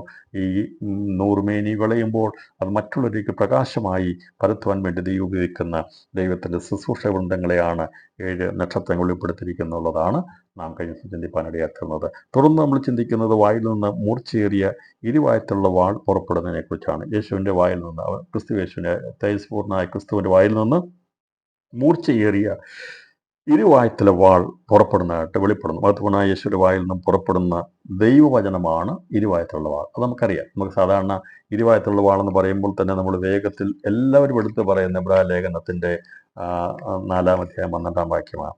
ദൈവത്തിൻ്റെ വചനം ജീവനും ചൈതന്യമുള്ളതായി ഇരുവായത്തിലുള്ള ഏത് വാളിനേക്കാളും മൂർച്ചയേറിയതും പ്രാണനെയും ആത്മാവിനെയും സന്ധി മഞ്ഞകളെയും വേർപിടിവിക്കും വരെ തുളച്ചേളുന്ന ഹൃദയത്തിലെ ജന്തുനങ്ങളെയും ഭാവങ്ങളെയും വിവേചിക്കുന്നതും ആകുന്നു. ഇതിൻ്റെ പൂർണ്ണമായിട്ട് അർത്ഥമോ കാര്യങ്ങളൊന്നും അറിയത്തില്ലെങ്കിലും നമ്മൾ കാണാൻ പഠിച്ചു വെച്ചാൽ നമ്മളത് പറയും.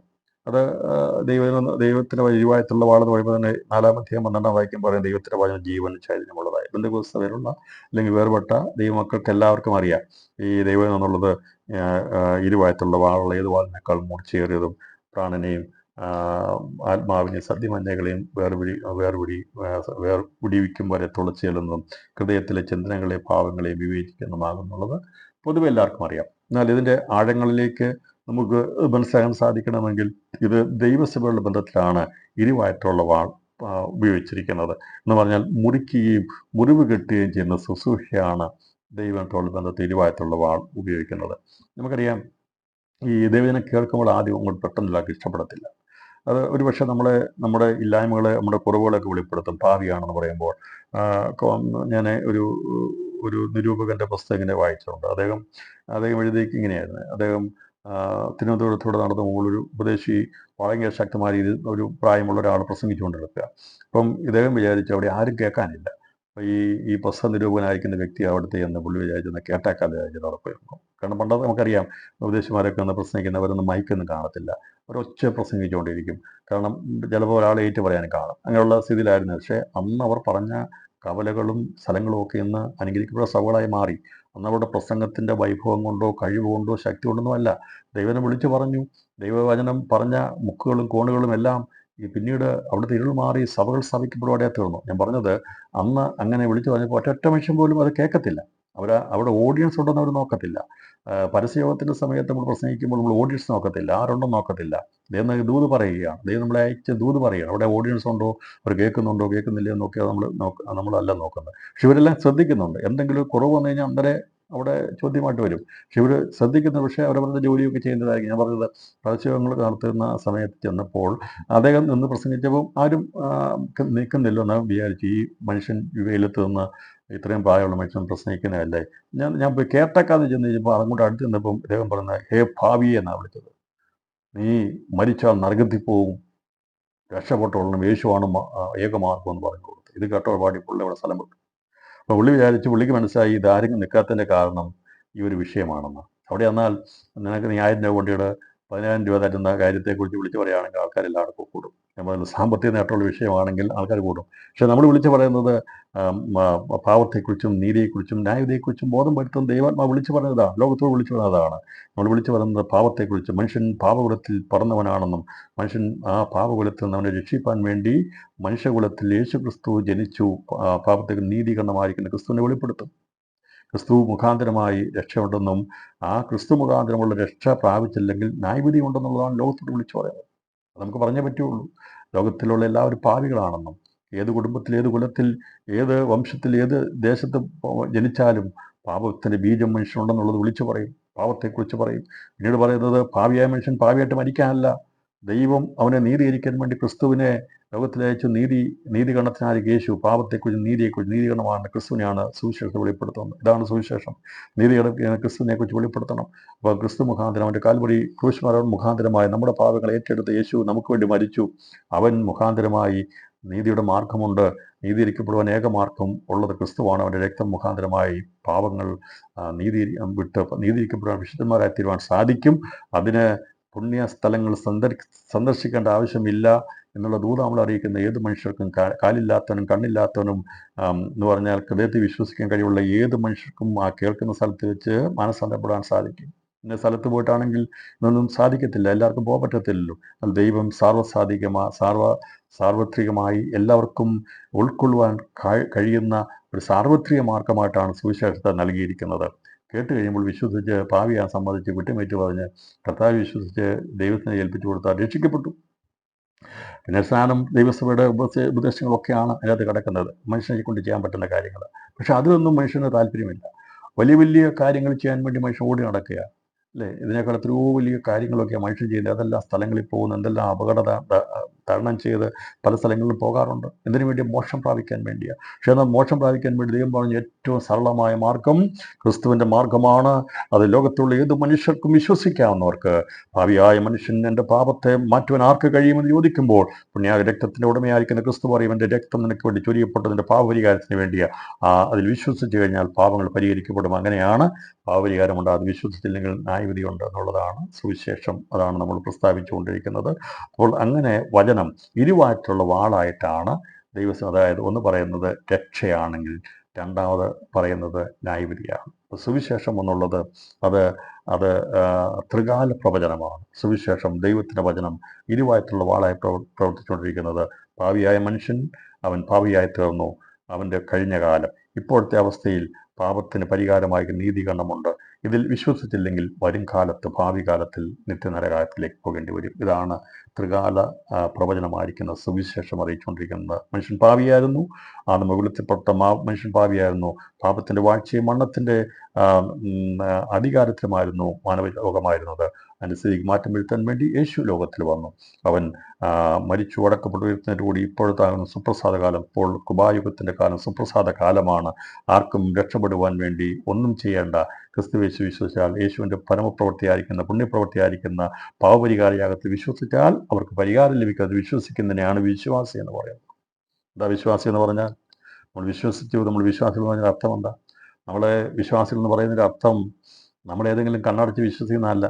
അത് ഭൗതിക വിശ്വാസം, നമുക്ക് ജോലി കിട്ടുമെന്നും അല്ലെങ്കിൽ അത് കിട്ടുമെന്ന വിശ്വാസം അതുണ്ട്. പക്ഷെ എന്നാൽ യഥാർത്ഥമായ വിശ്വാസം ക്രിസ്തുവിൻ്റെ പ്രവൃത്തിയിൽ വിശ്വസിക്കുന്ന, പ്രവൃത്തി കൂടാതെ വിശ്വാസമില്ല, പ്രവൃത്തി കൂടാതെ രക്ഷയില്ല. എന്നാൽ മനുഷ്യൻ്റെ പ്രവൃത്തി കൊണ്ട് രക്ഷിക്കപ്പെടാൻ കഴിയത്തില്ല. അപ്പം അത് നമ്മുടെ ആരുടെയും പ്രവൃത്തി കൊണ്ട് പറ്റത്തില്ല. എന്നാൽ ഒരുവൻ്റെ പ്രവൃത്തി, ദൈവത്തിന് മാത്രമേ മനുഷ്യൻ രക്ഷിക്കപ്പെടുവാൻ ദൈവത്തിൻ്റെ പ്രവൃത്തിക്ക് മാത്രമേ കഴിയത്തുള്ളൂ. അതുകൊണ്ടാണ് ക്രിസ്തുവിൻ്റെ പ്രവൃത്തി നമ്മൾ വിശ്വസിക്കുന്നതിനാണ് വിശ്വാസികൾ എന്ന് പറയുന്നത്. നമുക്കറിയാം, എങ്കിൽ ഞാൻ ഓർപ്പിച്ചു പോയെന്നേ ഉള്ളൂ. സമയത്തിൻ്റെ സന്ദർഭം അനുസരിച്ച് ഓർപ്പിച്ച് ഉണർത്തുമ്പോൾ നമ്മൾ എന്താ വിശ്വാസികൾ എന്ന് പറഞ്ഞാൽ, ആരെങ്കിലും ചോദിക്കും നിങ്ങൾ വിശ്വാസികൾ പറയുന്നത് എന്താ, ഞങ്ങൾ വിശ്വാസികൾ പറഞ്ഞാൽ ഇത്രയും പറഞ്ഞാൽ മതി. കർത്താവിൻ്റെ പുത്രനായിരിക്കുന്ന ക്രിസ്തു ലോകത്തിൽ വന്ന് പാവത്തിന് പരിഹാരമായി മരിച്ചു. പാവപരിഹാരത്തിന് പ്രവൃത്തി കൊണ്ട്, അവൻ്റെ യാഗമാണ് പരിഹാരം. അതിൽ വിശ്വസിച്ചു. അതിലാണ് നമ്മൾ വിശ്വാസികളായി വിശ്വാസമുഖമായി തീർന്നത്. അതുകൊണ്ടാണ് നമ്മളെ വിശ്വാസ സമൂഹം എന്ന് പറയുന്നത്. അത് സത്യമാണ്, മാർഗമാണ്, വഴിയാണ്, അത് ജീവനാണ്. അത് നമുക്കത് ലഭിച്ചതിനായി സ്തോത്രം. ഇപ്പോൾ ദൈവത്തിൻ്റെ വായിൽ നിന്ന് പുറപ്പെടുന്നത്, സഭകളുടെ ബന്ധത്തിൽ പുറപ്പെടുന്നത് ഇരുവായത്തിലുള്ള വാളാകുന്നുവെന്ന്, അത് മുറിക്കുകയും മുറിവ് കിട്ടുകയും ചെയ്യുന്നതാണ്. ഞാൻ പറഞ്ഞ സുവിശേഷം കേൾക്കുമ്പോൾ പെട്ടെന്ന് അങ്ങോട്ട് സ്വീകാര്യത വരത്തില്ല. അത് വിട്ടുകളയണം, വേർപിരിയണം, മരിക്കണം എന്നൊക്കെ പറയുമ്പോൾ ഉൾക്കൊള്ളാൻ കഴിയത്തില്ല. പാരമ്പര്യങ്ങളോടും അതെല്ലാം വിട പറയുമ്പോൾ ഒരു മനുഷ്യൻ മരിക്കുക, മരണത്തെ എല്ലാവർക്കും ഭയവും പേടിയാണ്. അതുകൊണ്ടാണ് പലരും ആ പഴയ മനുഷ്യന് മരിക്കാതിരിക്കുന്നത്, പഴയ സിസ്റ്റത്തിൽ വെളിയിൽ വരാതിരിക്കുന്നത്. എന്നാൽ ദൈവത്തിൻ്റെ കൃപയാൽ നമുക്ക് ദൈവവചനം നമ്മുടെ ഹൃദയത്തിൽ വന്നപ്പോൾ നമ്മളുടെ ഭാവബോധമുണ്ടായി, രക്ഷിക്കപ്പെടണമെന്നുള്ള ചിന്തയുണ്ടായി, ദൈവങ്ങളെ ഏൽപ്പിച്ചു കൊടുത്ത് നാം മരിച്ചടക്കപ്പെട്ട് ഉയർത്തെഴുന്നേറ്റ് ക്രിസ്തുവിൽ വിശ്വസിച്ച് സ്ഥാനപ്പെട്ട് ദൈവസഭയുടെ ഭാഗമായി തീരുവാൻ ഭാഗ്യം ചെയ്തത് ഇരുവായത്തുള്ള വാളാകുന്ന വചനം വ്യാപരിച്ചപ്പോഴാണ്. അപ്പോൾ ആ വചനമാണ് അവൻ്റെ വായിൽ നിന്ന് പുറപ്പെട്ടുകൊണ്ടിരിക്കുന്നത്. അപ്പോൾ ദൈവത്തിൻ്റെ വായിൽ നിന്ന് പുറപ്പെടുന്ന ഇരുവായത്തുള്ള വാളും അതുപോലെ തന്നെ അതേ വചനം തന്നെ ന്യായവിധിയുടെ വാളുമായിട്ട് വെളിപ്പെടുന്നുണ്ട്. അപ്പോൾ യാക്കോബ് പുസ്തകം പറഞ്ഞിരിക്കുന്നത് രക്ഷിപ്പാനും നശിപ്പിപ്പാനും ശക്തനായവൻ ക്രിസ്തുവാണെന്നാണ് അതിൻ്റെ പറഞ്ഞിരിക്കുന്നത്. അപ്പോൾ യേശു ക്രിസ്തുവാണ് രക്ഷിപ്പാനും നശിപ്പാനും ശക്തനായവൻ. അവൻ രക്ഷിപ്പാൻ കഴിയും, ശിക്ഷിപ്പാൻ അവനാണ് കഴിവായിട്ട്. യോഹന്നാന്റെ 5-ാം അധ്യായം 22-25 വാക്യത്തിൽ പറഞ്ഞ് രക്ഷിപ്പാൻ ശക്തിയുള്ളവൻ കർത്താവായ യേശു എന്നതിന് തിരുവചനം വ്യക്തത നൽകുന്നുണ്ട്.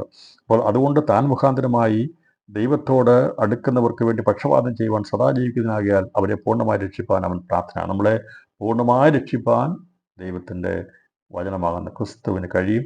അവൻ്റെ ഇരുവായത്തുള്ള വാൾ കൊണ്ട് നമ്മെ പൂർണ്ണമായി രക്ഷിക്കുന്നവനാണ്.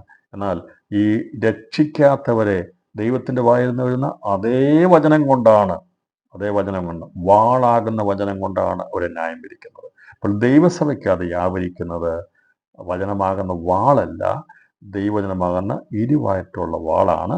ഇരുവായറ്റുള്ള വാള് അത് ദൈവം അയക്കുന്നത് മാനസാന്തരത്തിന് വേണ്ടിയാണ്. നിരാശപ്പെടുന്ന കർത്താവേ, നിന്റെ ഇരുവായത്തുള്ള വാള് കൊണ്ട് എന്നെ കർത്താവേ ഒന്നുകൂടി പണിതെടുക്കണമേ. നിന്റെ വചനം എൻ്റെ കുറവുകളെ വെളിപ്പെടുത്തി എന്നെ നേരായ രീതിയിലേക്ക് എന്നെ കൊണ്ടുവരണമേ. നിങ്ങളുടെ വചനം എന്നോട് ഇടപെടണമേ എന്ന് നമുക്ക് പ്രാർത്ഥിക്കാം. നിങ്ങളുടെ കൈവശം ഒരു കത്തി ഉണ്ടെങ്കിൽ നിങ്ങൾക്കതുകൊണ്ട് അതിനെ വേണമെങ്കിൽ ഒരു ശിഖരത്തെ കായ്ക്കാത്തതിനെ മുറിച്ച് കളയാം. നമുക്കറിയാം, ഡ്രസ്സിങ് ഒക്കെ ചെയ്യുമ്പോൾ അറിയാമല്ലോ, മുന്തിരി വള്ളിയൊക്കെ ഡ്രസ്സ് ചെയ്യുന്ന സമയത്ത് കായ്ക്കത്തില്ല, വേണ്ടാന്ന് കഴിഞ്ഞാൽ മുറിച്ച് കളയാൻ പറ്റും. എന്നാൽ കായ്ക്കുന്നതിനെ ചെത്തിവടിപ്പാക്കും. അപ്പോൾ ദൈവവചനം കൊണ്ടാണ് രണ്ടും ചെയ്യുന്നത്. കയ്യിലിരിക്കുന്ന ദൈവത്തിൻ്റെ വായിൽ നിന്ന് വരുന്ന വചനത്തിന് അതിനെ മുറിച്ച് കളയാനും കഴിയും, അതിനെ പരുവപ്പെടുത്തിയെടുക്കുവാനും കഴിയും.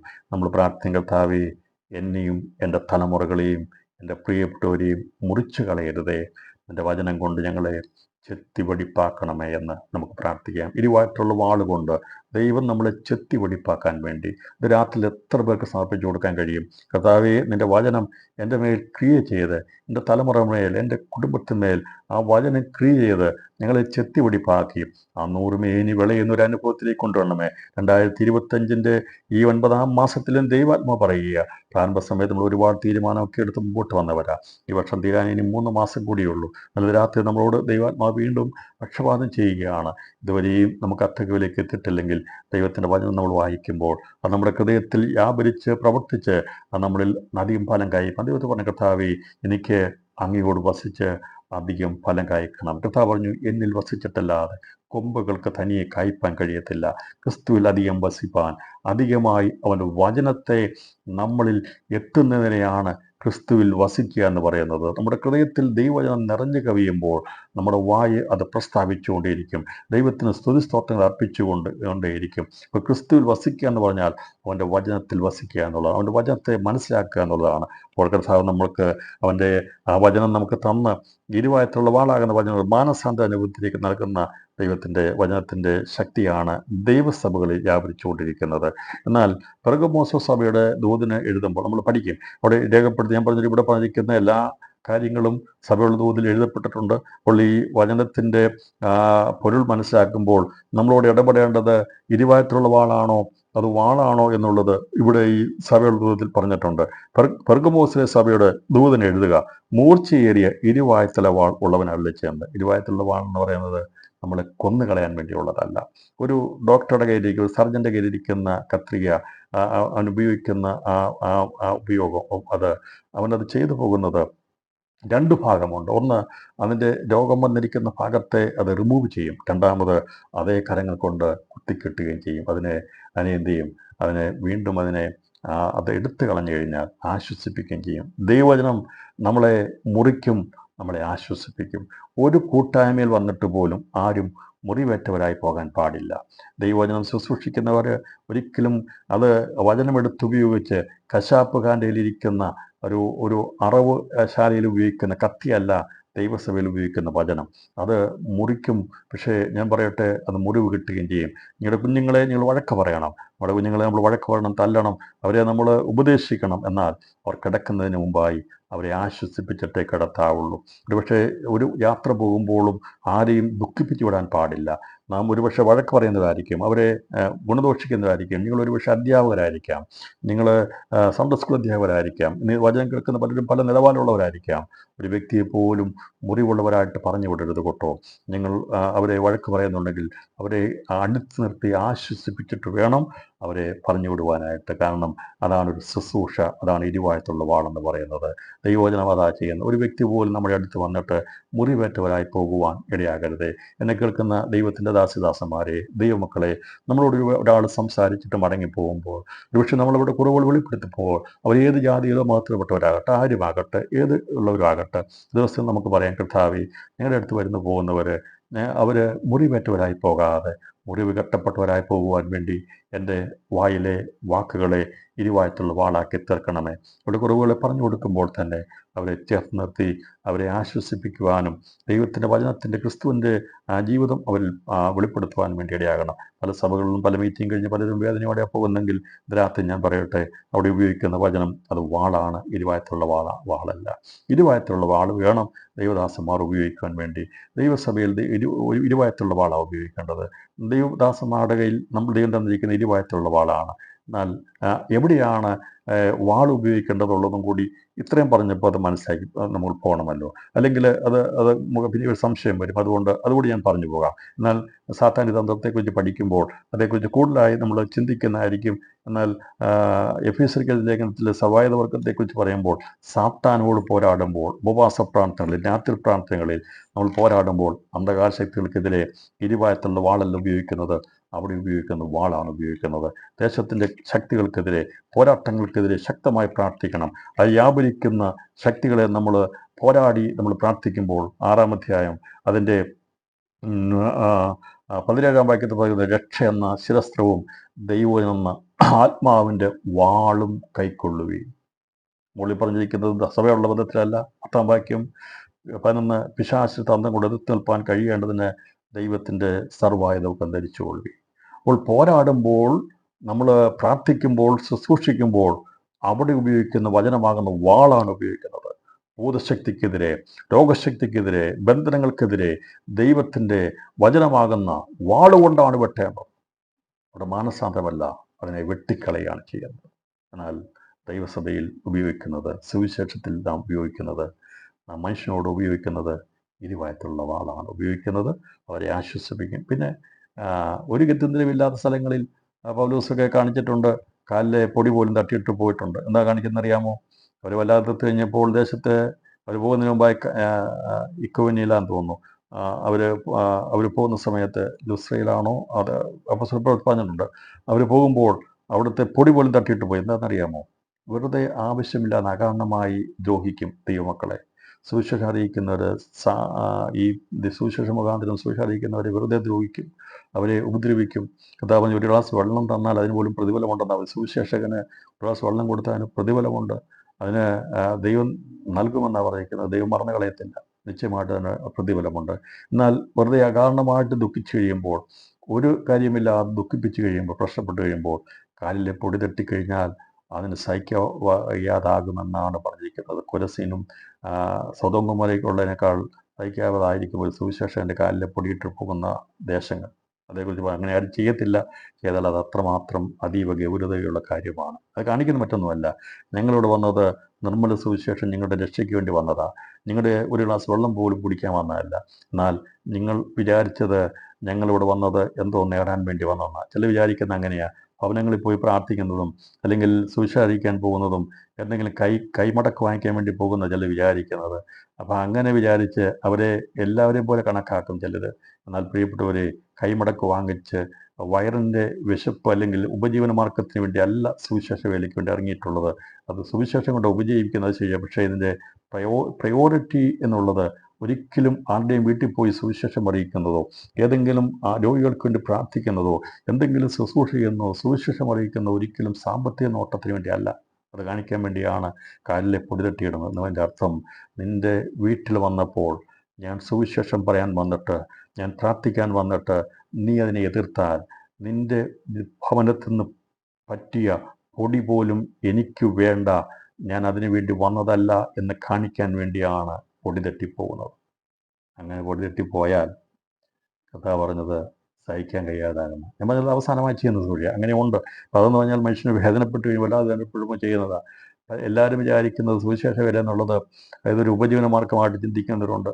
പ്രിയപ്പെട്ടവരെ, അങ്ങനെയല്ല. ഇതൊക്കെയും ദൈവം ഏൽപ്പിച്ചിരിക്കുന്ന ദൗത്യമാണ്. ദൈവം തന്നിരിക്കുന്ന ദൗത്യത്തിന് വേണ്ടി ഇറങ്ങിയിരിക്കുന്ന ദൈവദാസന്മാർ, ദൈവമക്കളുണ്ട്. അവർ ദേശത്തിന് വേണ്ടി കരഞ്ഞ് പ്രാർത്ഥിക്കും, ഭവനങ്ങളിൽ കടന്നു പോകും.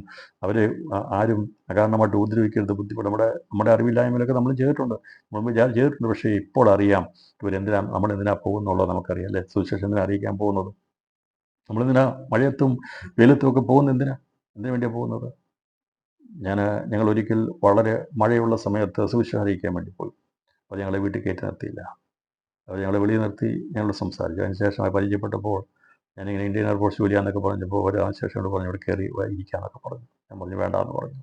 അപ്പോൾ സുവിശേഷൻ ഉണ്ടായിരിക്കേണ്ട ഒരു വില അവർ തന്നില്ല. ക്രിസ്തുവിൻ്റെ ഒരു ശുശ്രൂഷ ഉണ്ടാകുന്നതിന് വിലയേക്കാൾ കൂടുതലല്ല നമ്മുടെ ഭൗതികമായിട്ടുള്ള ജോലിയും സ്ഥാനവും ഒന്നും കേട്ടോ, ഒന്നുമല്ല.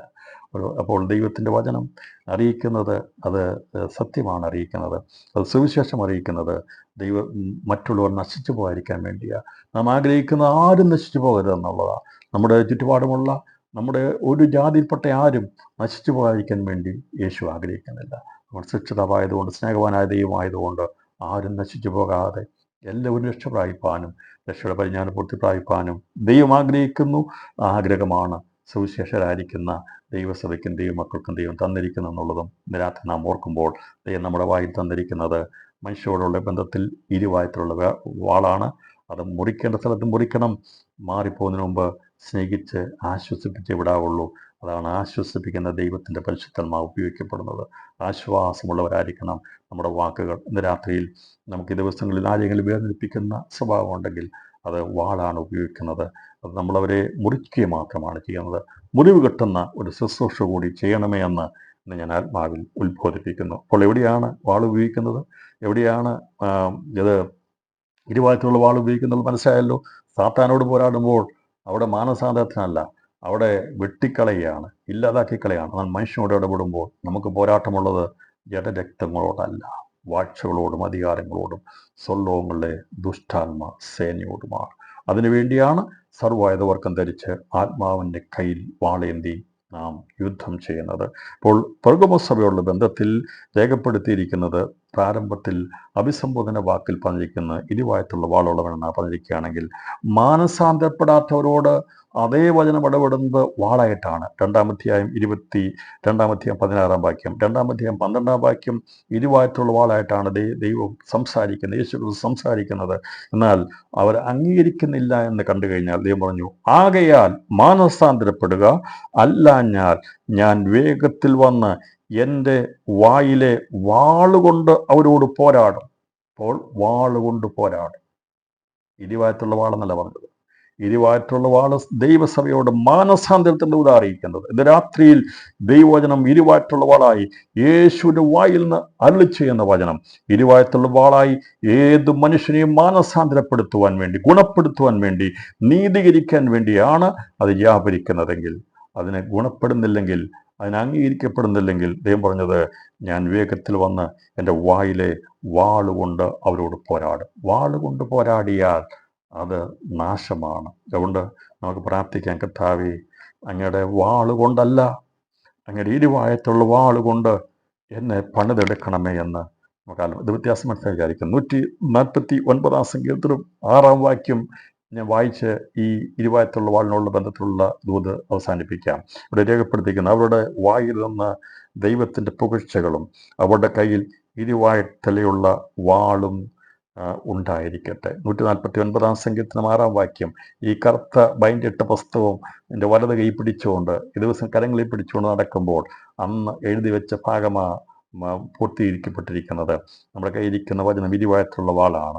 66 പുസ്തകങ്ങൾ കറുത്ത ബൈൻഡിട്ട് നമ്മുടെ കയ്യിൽ തന്നിരിക്കുന്ന പുസ്തകം ഏന്തിക്കൊണ്ട് നടക്കുമ്പോൾ ഇത് വാളാണ്. അവരുടെ വായിൽ ദൈവത്തിൻ്റെ പുകഴ്ചകളും അവരുടെ കയ്യിൽ ഇരുവായത്തുള്ള വാളും ഉണ്ടായിരിക്കണം. അതിൻ്റെ അർത്ഥം നമ്മുടെ കയ്യിൽ തന്നിരിക്കുന്നത് ഇരുവായത്തുള്ള വാളാണ്. നമ്മുടെ തന്നിരിക്കുന്ന തിരുവചനം, ബൈബിൾ, ദൈവവചനം, അത് നമ്മൾ ഉപയോഗിക്കുന്നത് മനുഷ്യനെ നശിപ്പിക്കാൻ വേണ്ടിയല്ല, കൊന്നുകളയാൻ വേണ്ടിയല്ല, ഇല്ലാതാക്കി കളയാൻ വേണ്ടിയല്ല, ഏത് വിധേനയും എല്ലാവരും രക്ഷ പ്രാപിക്കാൻ വേണ്ടിയാണ് നാം സുവിശേഷം അറിയിക്കുന്നത്. സുവിശേഷം അറിയിക്കുന്നതിന് മുമ്പ് പ്രാർത്ഥിക്കണം, സുവിശേഷം അറിയിച്ചതിന് ശേഷം പ്രാർത്ഥിക്കണം.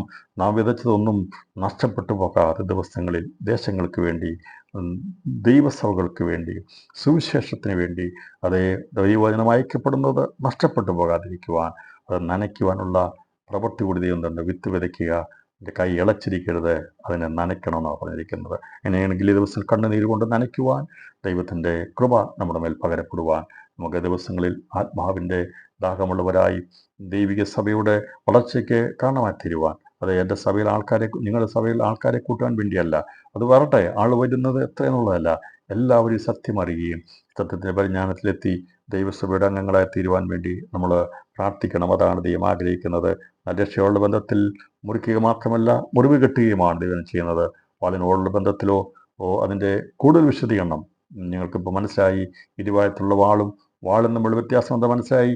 അത് കൂടുതലായുള്ള കാര്യങ്ങൾ നമ്മൾ കർത്താവിൻ്റെ വരവിനോടുള്ള ബന്ധത്തിൽ, രണ്ടാമത്തെ വരവിനുള്ള ബന്ധത്തിൽ, നമുക്ക് ന്യായവിധിയുള്ള ബന്ധത്തിൽ മനസ്സിലാകും. ഇപ്പോൾ അവൻ്റെ വായിൽ നിന്ന് പുറപ്പെടുന്നത് ഇരുവായത്തുള്ള വാളാണ്. ഇപ്പോഴാകുന്ന സുപ്രസാദകാലം, ഇപ്പോഴാകുന്ന രക്ഷാ ദിവസം, രക്ഷിക്കപ്പെടുവാൻ, മാനസാന്തരപ്പെടുവാൻ, ഗുണപ്പെടുവാൻ, നിത്യതയ്ക്ക് ഒരുക്കപ്പെടുവാൻ, ശ്രേഷ്ഠമേറിയ പദവിയിലേക്ക് എത്തുവാൻ, അവനോട് ഇരിക്കുവാനുള്ളതായ ഇരുവായത്തുള്ള വാളാണ്. അനുദിനം അത് വ്യാപരിച്ചുകൊണ്ടിരിക്കുന്നത്. ഇത് മൂർച്ചയേറിയ വാളെന്ന് പറഞ്ഞാൽ നമുക്കറിയാം, ഒരു ഉപകരണം ഉപയോഗിക്കാതിരുന്നാൽ അതിൻ്റെ മൂർച്ച നഷ്ടപ്പെടും. എന്നാൽ ദൈവവചനം അത് മനുഷ്യരെ കൊണ്ട് ഉപയോഗിച്ച് മൂർച്ച കൂടിക്കൊണ്ടിരിക്കുക. അങ്ങനെയല്ലേ? ഒരു ഉപകരണം വെറുതെ അവിടെ വെച്ച് കഴിഞ്ഞാൽ തുരുമ്പെടുത്തിരിക്കുകയുള്ളൂ. എന്നാൽ ദൈവം അയച്ചിരിക്കുന്ന വചനം മൂർച്ചയേറിയ ഇരുവായത്തുള്ള വാളെന്ന് പറയുന്നത് എത്രയോ നാവുകൊണ്ട് കഴിഞ്ഞ 2000 വർഷമായി സുവിശേഷം ഘോഷിക്കപ്പെട്ട് മൂർച്ചയേറിയതായിക്കൊണ്ടിരിക്കുന്നു. കഴിഞ്ഞ ദിവസം ചിന്തിച്ചതിനേക്കാൾ മൂർച്ചയേറിയതാണ് ഇന്ന് നമ്മൾ ചിന്തിക്കുമ്പോൾ. അതെ, ഞാൻ വെളിപ്പാട് പുസ്തകത്തിൽ 3-ാമത്തെ പ്രാവശ്യമായി ക്ലാസ് എടുക്കുന്നത്. എന്നാൽ 1-ാം പ്രാവശ്യം എടുത്തതിനേക്കാൾ, 2-ാം പ്രാവശ്യം എടുത്തതിനേക്കാൾ 3-ാം പ്രാവശ്യം എടുക്കുമ്പോൾ എനിക്കറിയാം ദൈവവചനം ഉപയോഗിക്കും തോറും അതിൻ്റെ മൂർച്ച ഏറിക്കൊണ്ടേയിരിക്കും. അതുകൊണ്ടാണ് പറയുന്നത് അധികം ശക്തി പ്രയോഗിക്കേണ്ടി വരും എന്ന് പറഞ്ഞാൽ, ഈ കത്തിയൊക്കെ ഉപയോഗിക്കാതെ കഴിഞ്ഞാൽ അധികം ശക്തി ഉപയോഗിക്കേണ്ടി വരും. എന്നാൽ അത് സ്ഥിരമായിട്ട് ഉപയോഗിക്കുന്നതാണെങ്കിൽ അതിൽ മൂർച്ച ഏറിയതായിരിക്കും. ദിവസങ്ങളിൽ മൂർച്ചയേറി. അതുകൊണ്ടാണ് പറയുന്നത് ഇരുവായത്തുള്ള ഏത് വാളിനേക്കാൾ മൂർച്ചയേറിയതാണെന്ന് പറഞ്ഞാൽ, ഇത് എവിടെയെങ്കിലും കെട്ടപ്പെട്ട് കിടക്കുന്നതല്ല.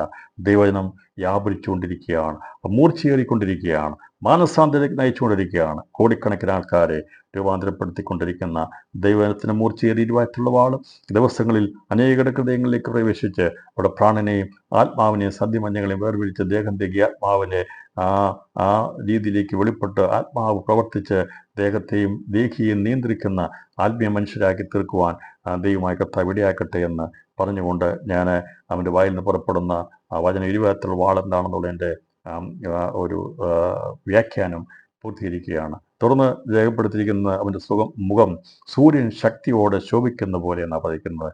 അപ്പോൾ യേശുക്രിസ്തുവിൻ്റെ മുഖം സൂര്യൻ ശക്തിയോടെ ശോഭിക്കുന്നതാണെന്ന് അത് യോഹന്നാൻ അപ്പോസ്തലനും പത്രോസും യാക്കോബും യോഹന്നാനും ഒരിക്കൽ കണ്ടതാ. മറുമൊലിച്ച് അവർ കണ്ടു. മത്തായി സുവിശേഷം 17-2 അവരുടെ മുമ്പാകെ രൂപാന്തരപ്പെട്ടു. അവൻ്റെ മുഖം സൂര്യനെ പോലെ ശോഭിച്ചു, അവൻ്റെ വസ്ത്രം വെളിച്ചം പോലെ വെള്ളയായിത്തീർന്നു. അപ്പോൾ എന്താണ് ഈ മുഖശോഭ എന്നുള്ളത്? ദൈവത്തിൻ്റെ മുഖത്തെക്കുറിച്ച് അത് ശോഭയുള്ളതാണെന്ന് വെളിപ്പെടുത്തിയിരിക്കുന്നതിനെക്കുറിച്ച് നമുക്ക് കാണുവാൻ സാധിക്കുന്നത് അത് സഭാപ്രസംഗ പുസ്തകം 8-ാം അധ്യായം 1-ാം വാക്യം പറഞ്ഞിരിക്കുന്നത് മനുഷ്യൻ്റെ ജ്ഞാനം അവൻ്റെ മുഖത്തെ പ്രകാശിപ്പിക്കുന്നതെന്നാണ്.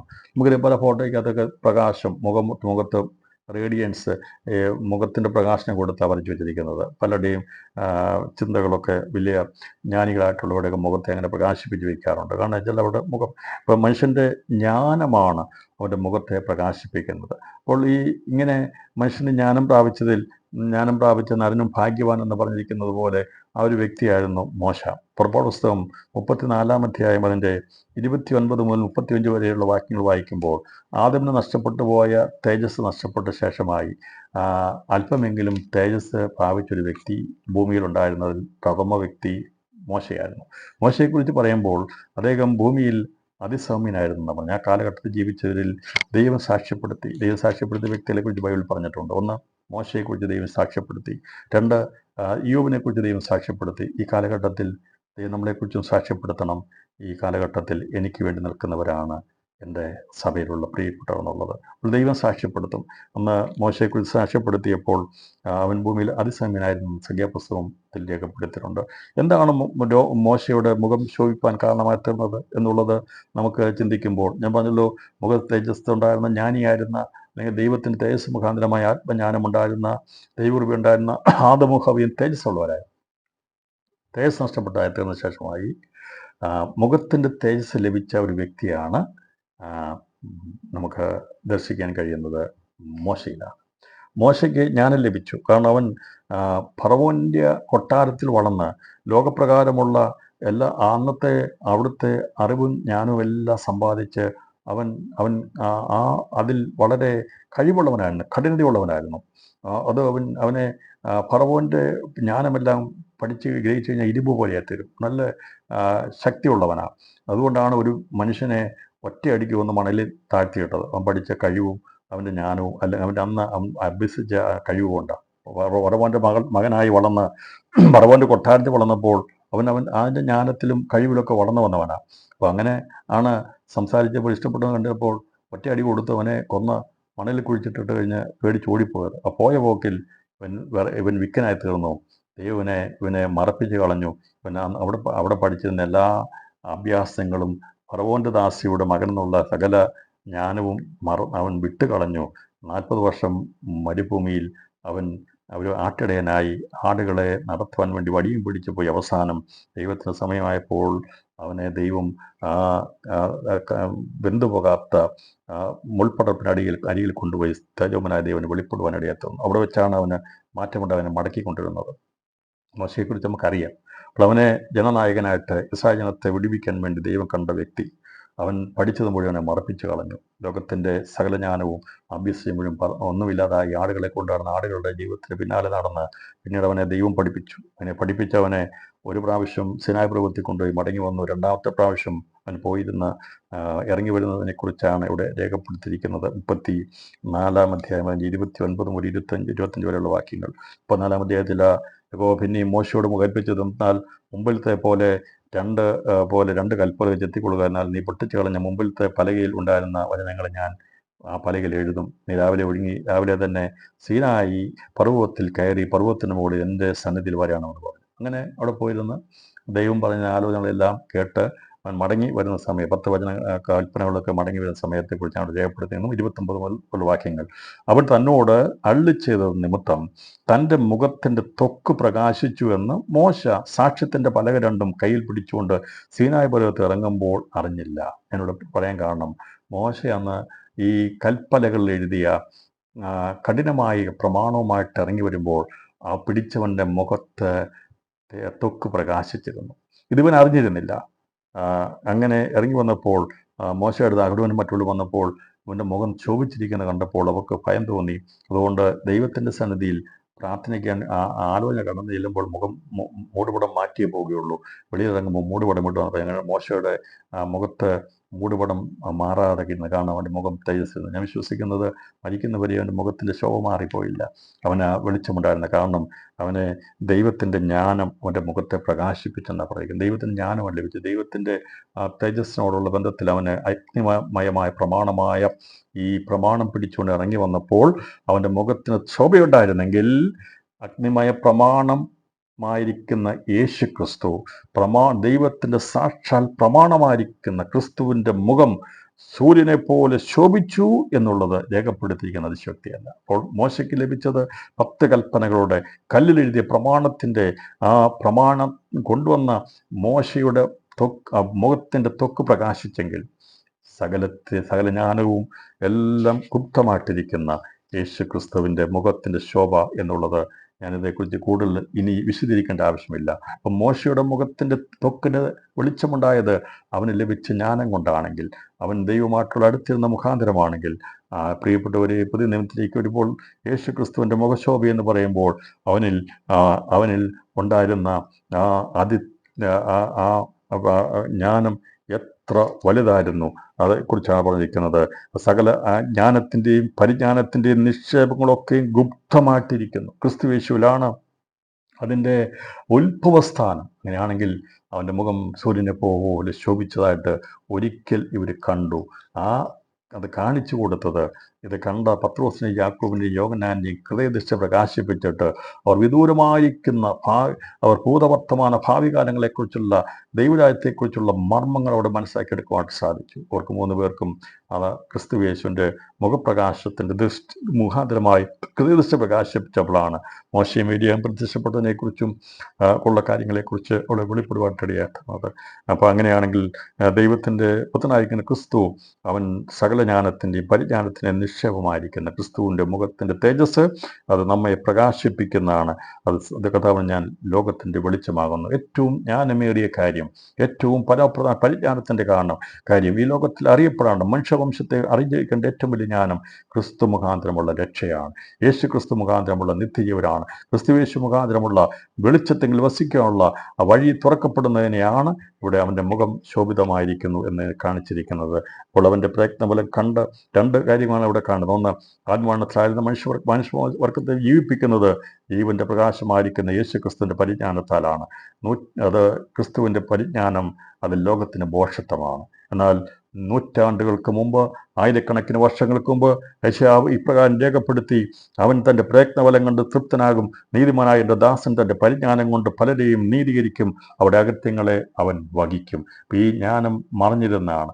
ആരും വിചാരിച്ചില്ല ദൈവം തന്നെ വന്ന് ഈ ക്രൂശിലായി മനുഷ്യഭാവത്തിന് വേണ്ടി മരിക്കുമെന്ന് സാത്താന് മനസ്സായില്ല, അവൻ്റെ ലോകത്തിന് മനസ്സായില്ല. എന്നാൽ അവൻ്റെ പ്രയത്നബലം കൊണ്ട് തൃപ്തനായ നീതിമാനായ എൻ്റെ ദാസൻ തൻ്റെ പരിജ്ഞാനം കൊണ്ട് ഈ ജ്ഞാനം അത്യത്ഭുതമായിരുന്നു. ആർക്കും അറിയത്തില്ലാത്തായിരുന്നു. ഈ ലോകത്തിൻ്റെ പ്രമുഖന്മാർക്ക് അറിയത്തില്ലായിരുന്നു. അറിഞ്ഞിരുന്നെങ്കിൽ അവർ തേജസ്സിൻ്റെ ക്രിസ്തുവിനെ ക്രൂശിക്കത്തില്ലായിരുന്നു. അപ്പോൾ അതുകൊണ്ടാണ് യേശു ക്രിസ്തു ഒരു സാധാരണ മനുഷ്യനെ പോലെ ലോകത്തിൽ വന്ന് അവൻ മരിച്ചടക്കപ്പെട്ട് ഉയർത്തുന്നേറ്റോടു കൂടിയാണ് അന്ധകാര ശക്തികളുടെ സകല പ്രവർത്തനങ്ങളും തകരപ്പെടുവാനിടയെത്തുന്ന അന്ന് മുതൽ സുവിശേഷത്തിൻ്റെ വെളിച്ചം വ്യാപരിച്ചുകൊണ്ടിരിക്കുകയാണ്. ഇന്ന് രാത്രിയിൽ ഈ സന്ദേശത്തോടെ അവസാനിപ്പിക്കുമ്പോൾ യേശു ക്രിസ്തുവിൻ്റെ മുഖത്തിലുള്ള ദിവ്യപ്രകാശമാകുന്ന സുവിശേഷം സൂര്യനെ പോലെ ഈ ദിവസങ്ങളിൽ പ്രകാശിതമായിത്തീരുന്ന പ്രതിഷ്ഠ പ്രകാശിപ്പിക്കുന്നവർ വ്യാപരിപ്പിക്കുന്ന സുവിശേഷം ലോകത്തിൻ്റെ വെളിച്ചമാണ്.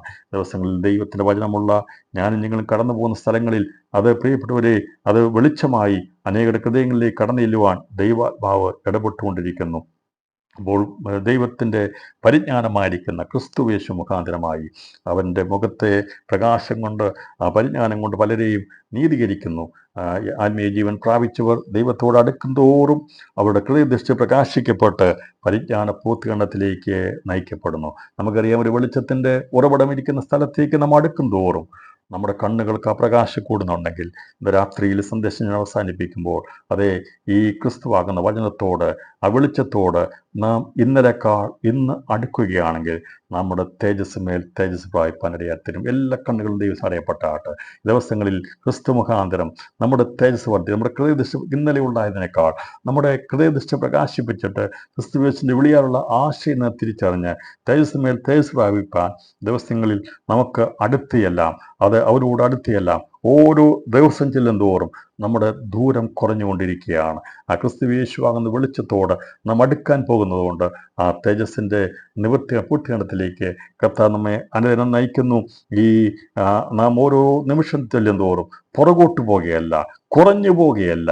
ഈ ദിവസങ്ങളിൽ നമുക്ക് പറയാം, കർത്താവേ, എൻ്റെ ഒരു നിമിഷം ചെല്ലും തോറും, ഓരോ മിനിറ്റ് ചെല്ലും തോറും, ഓരോ ദിവസം ചെല്ലും തോറും ഇവിടെ നിരവധി വിഷയങ്ങൾ കാണും, ഭാരങ്ങൾ കാണും. എന്നാൽ ദൈവത്തിൽ നകന്നു പോകാതെ അവനോട് അടുത്ത് ചെല്ലും തോറും ദിവസങ്ങളിൽ അവൻ നമ്മളോട് അടുത്ത് വരും. കർത്താവ് പറഞ്ഞു, എന്നോട് അടുത്ത് വന്നാൽ ഞാനും നിങ്ങളോട് അടുത്ത് വരും. അങ്ങനെ ആ പ്രകാശം നമ്മുടെ മേൽ അടുത്ത് വരും തോറും നമ്മളുള്ള പ്രകാശം വർദ്ധിച്ച് അവൻ്റെ അതേ പ്രതിമയായി രൂപാന്തരപ്പെടുത്തി നമ്മെ ഇവിടുന്ന് എടുക്കപ്പെടും.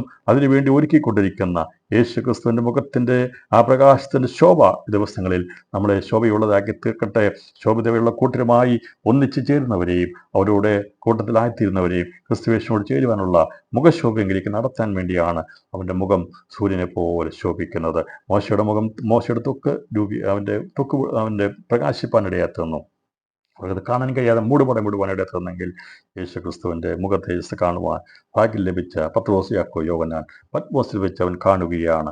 യേശുവിൻ്റെ മുഖം സൂര്യൻ അത് അതിശക്തിയോടെ ശോഭിക്കുന്ന പോലെയായിരുന്നു. ഇതേ പ്രകാശം ശൗലായിരുന്നവനെ ഉണർത്തുവാടെത്തുന്നു. ഇന്ന് രാത്രിയിൽ എന്നെ നിങ്ങളെയും അതേ പ്രകാശം സന്ദർശിച്ചിരിക്കുക.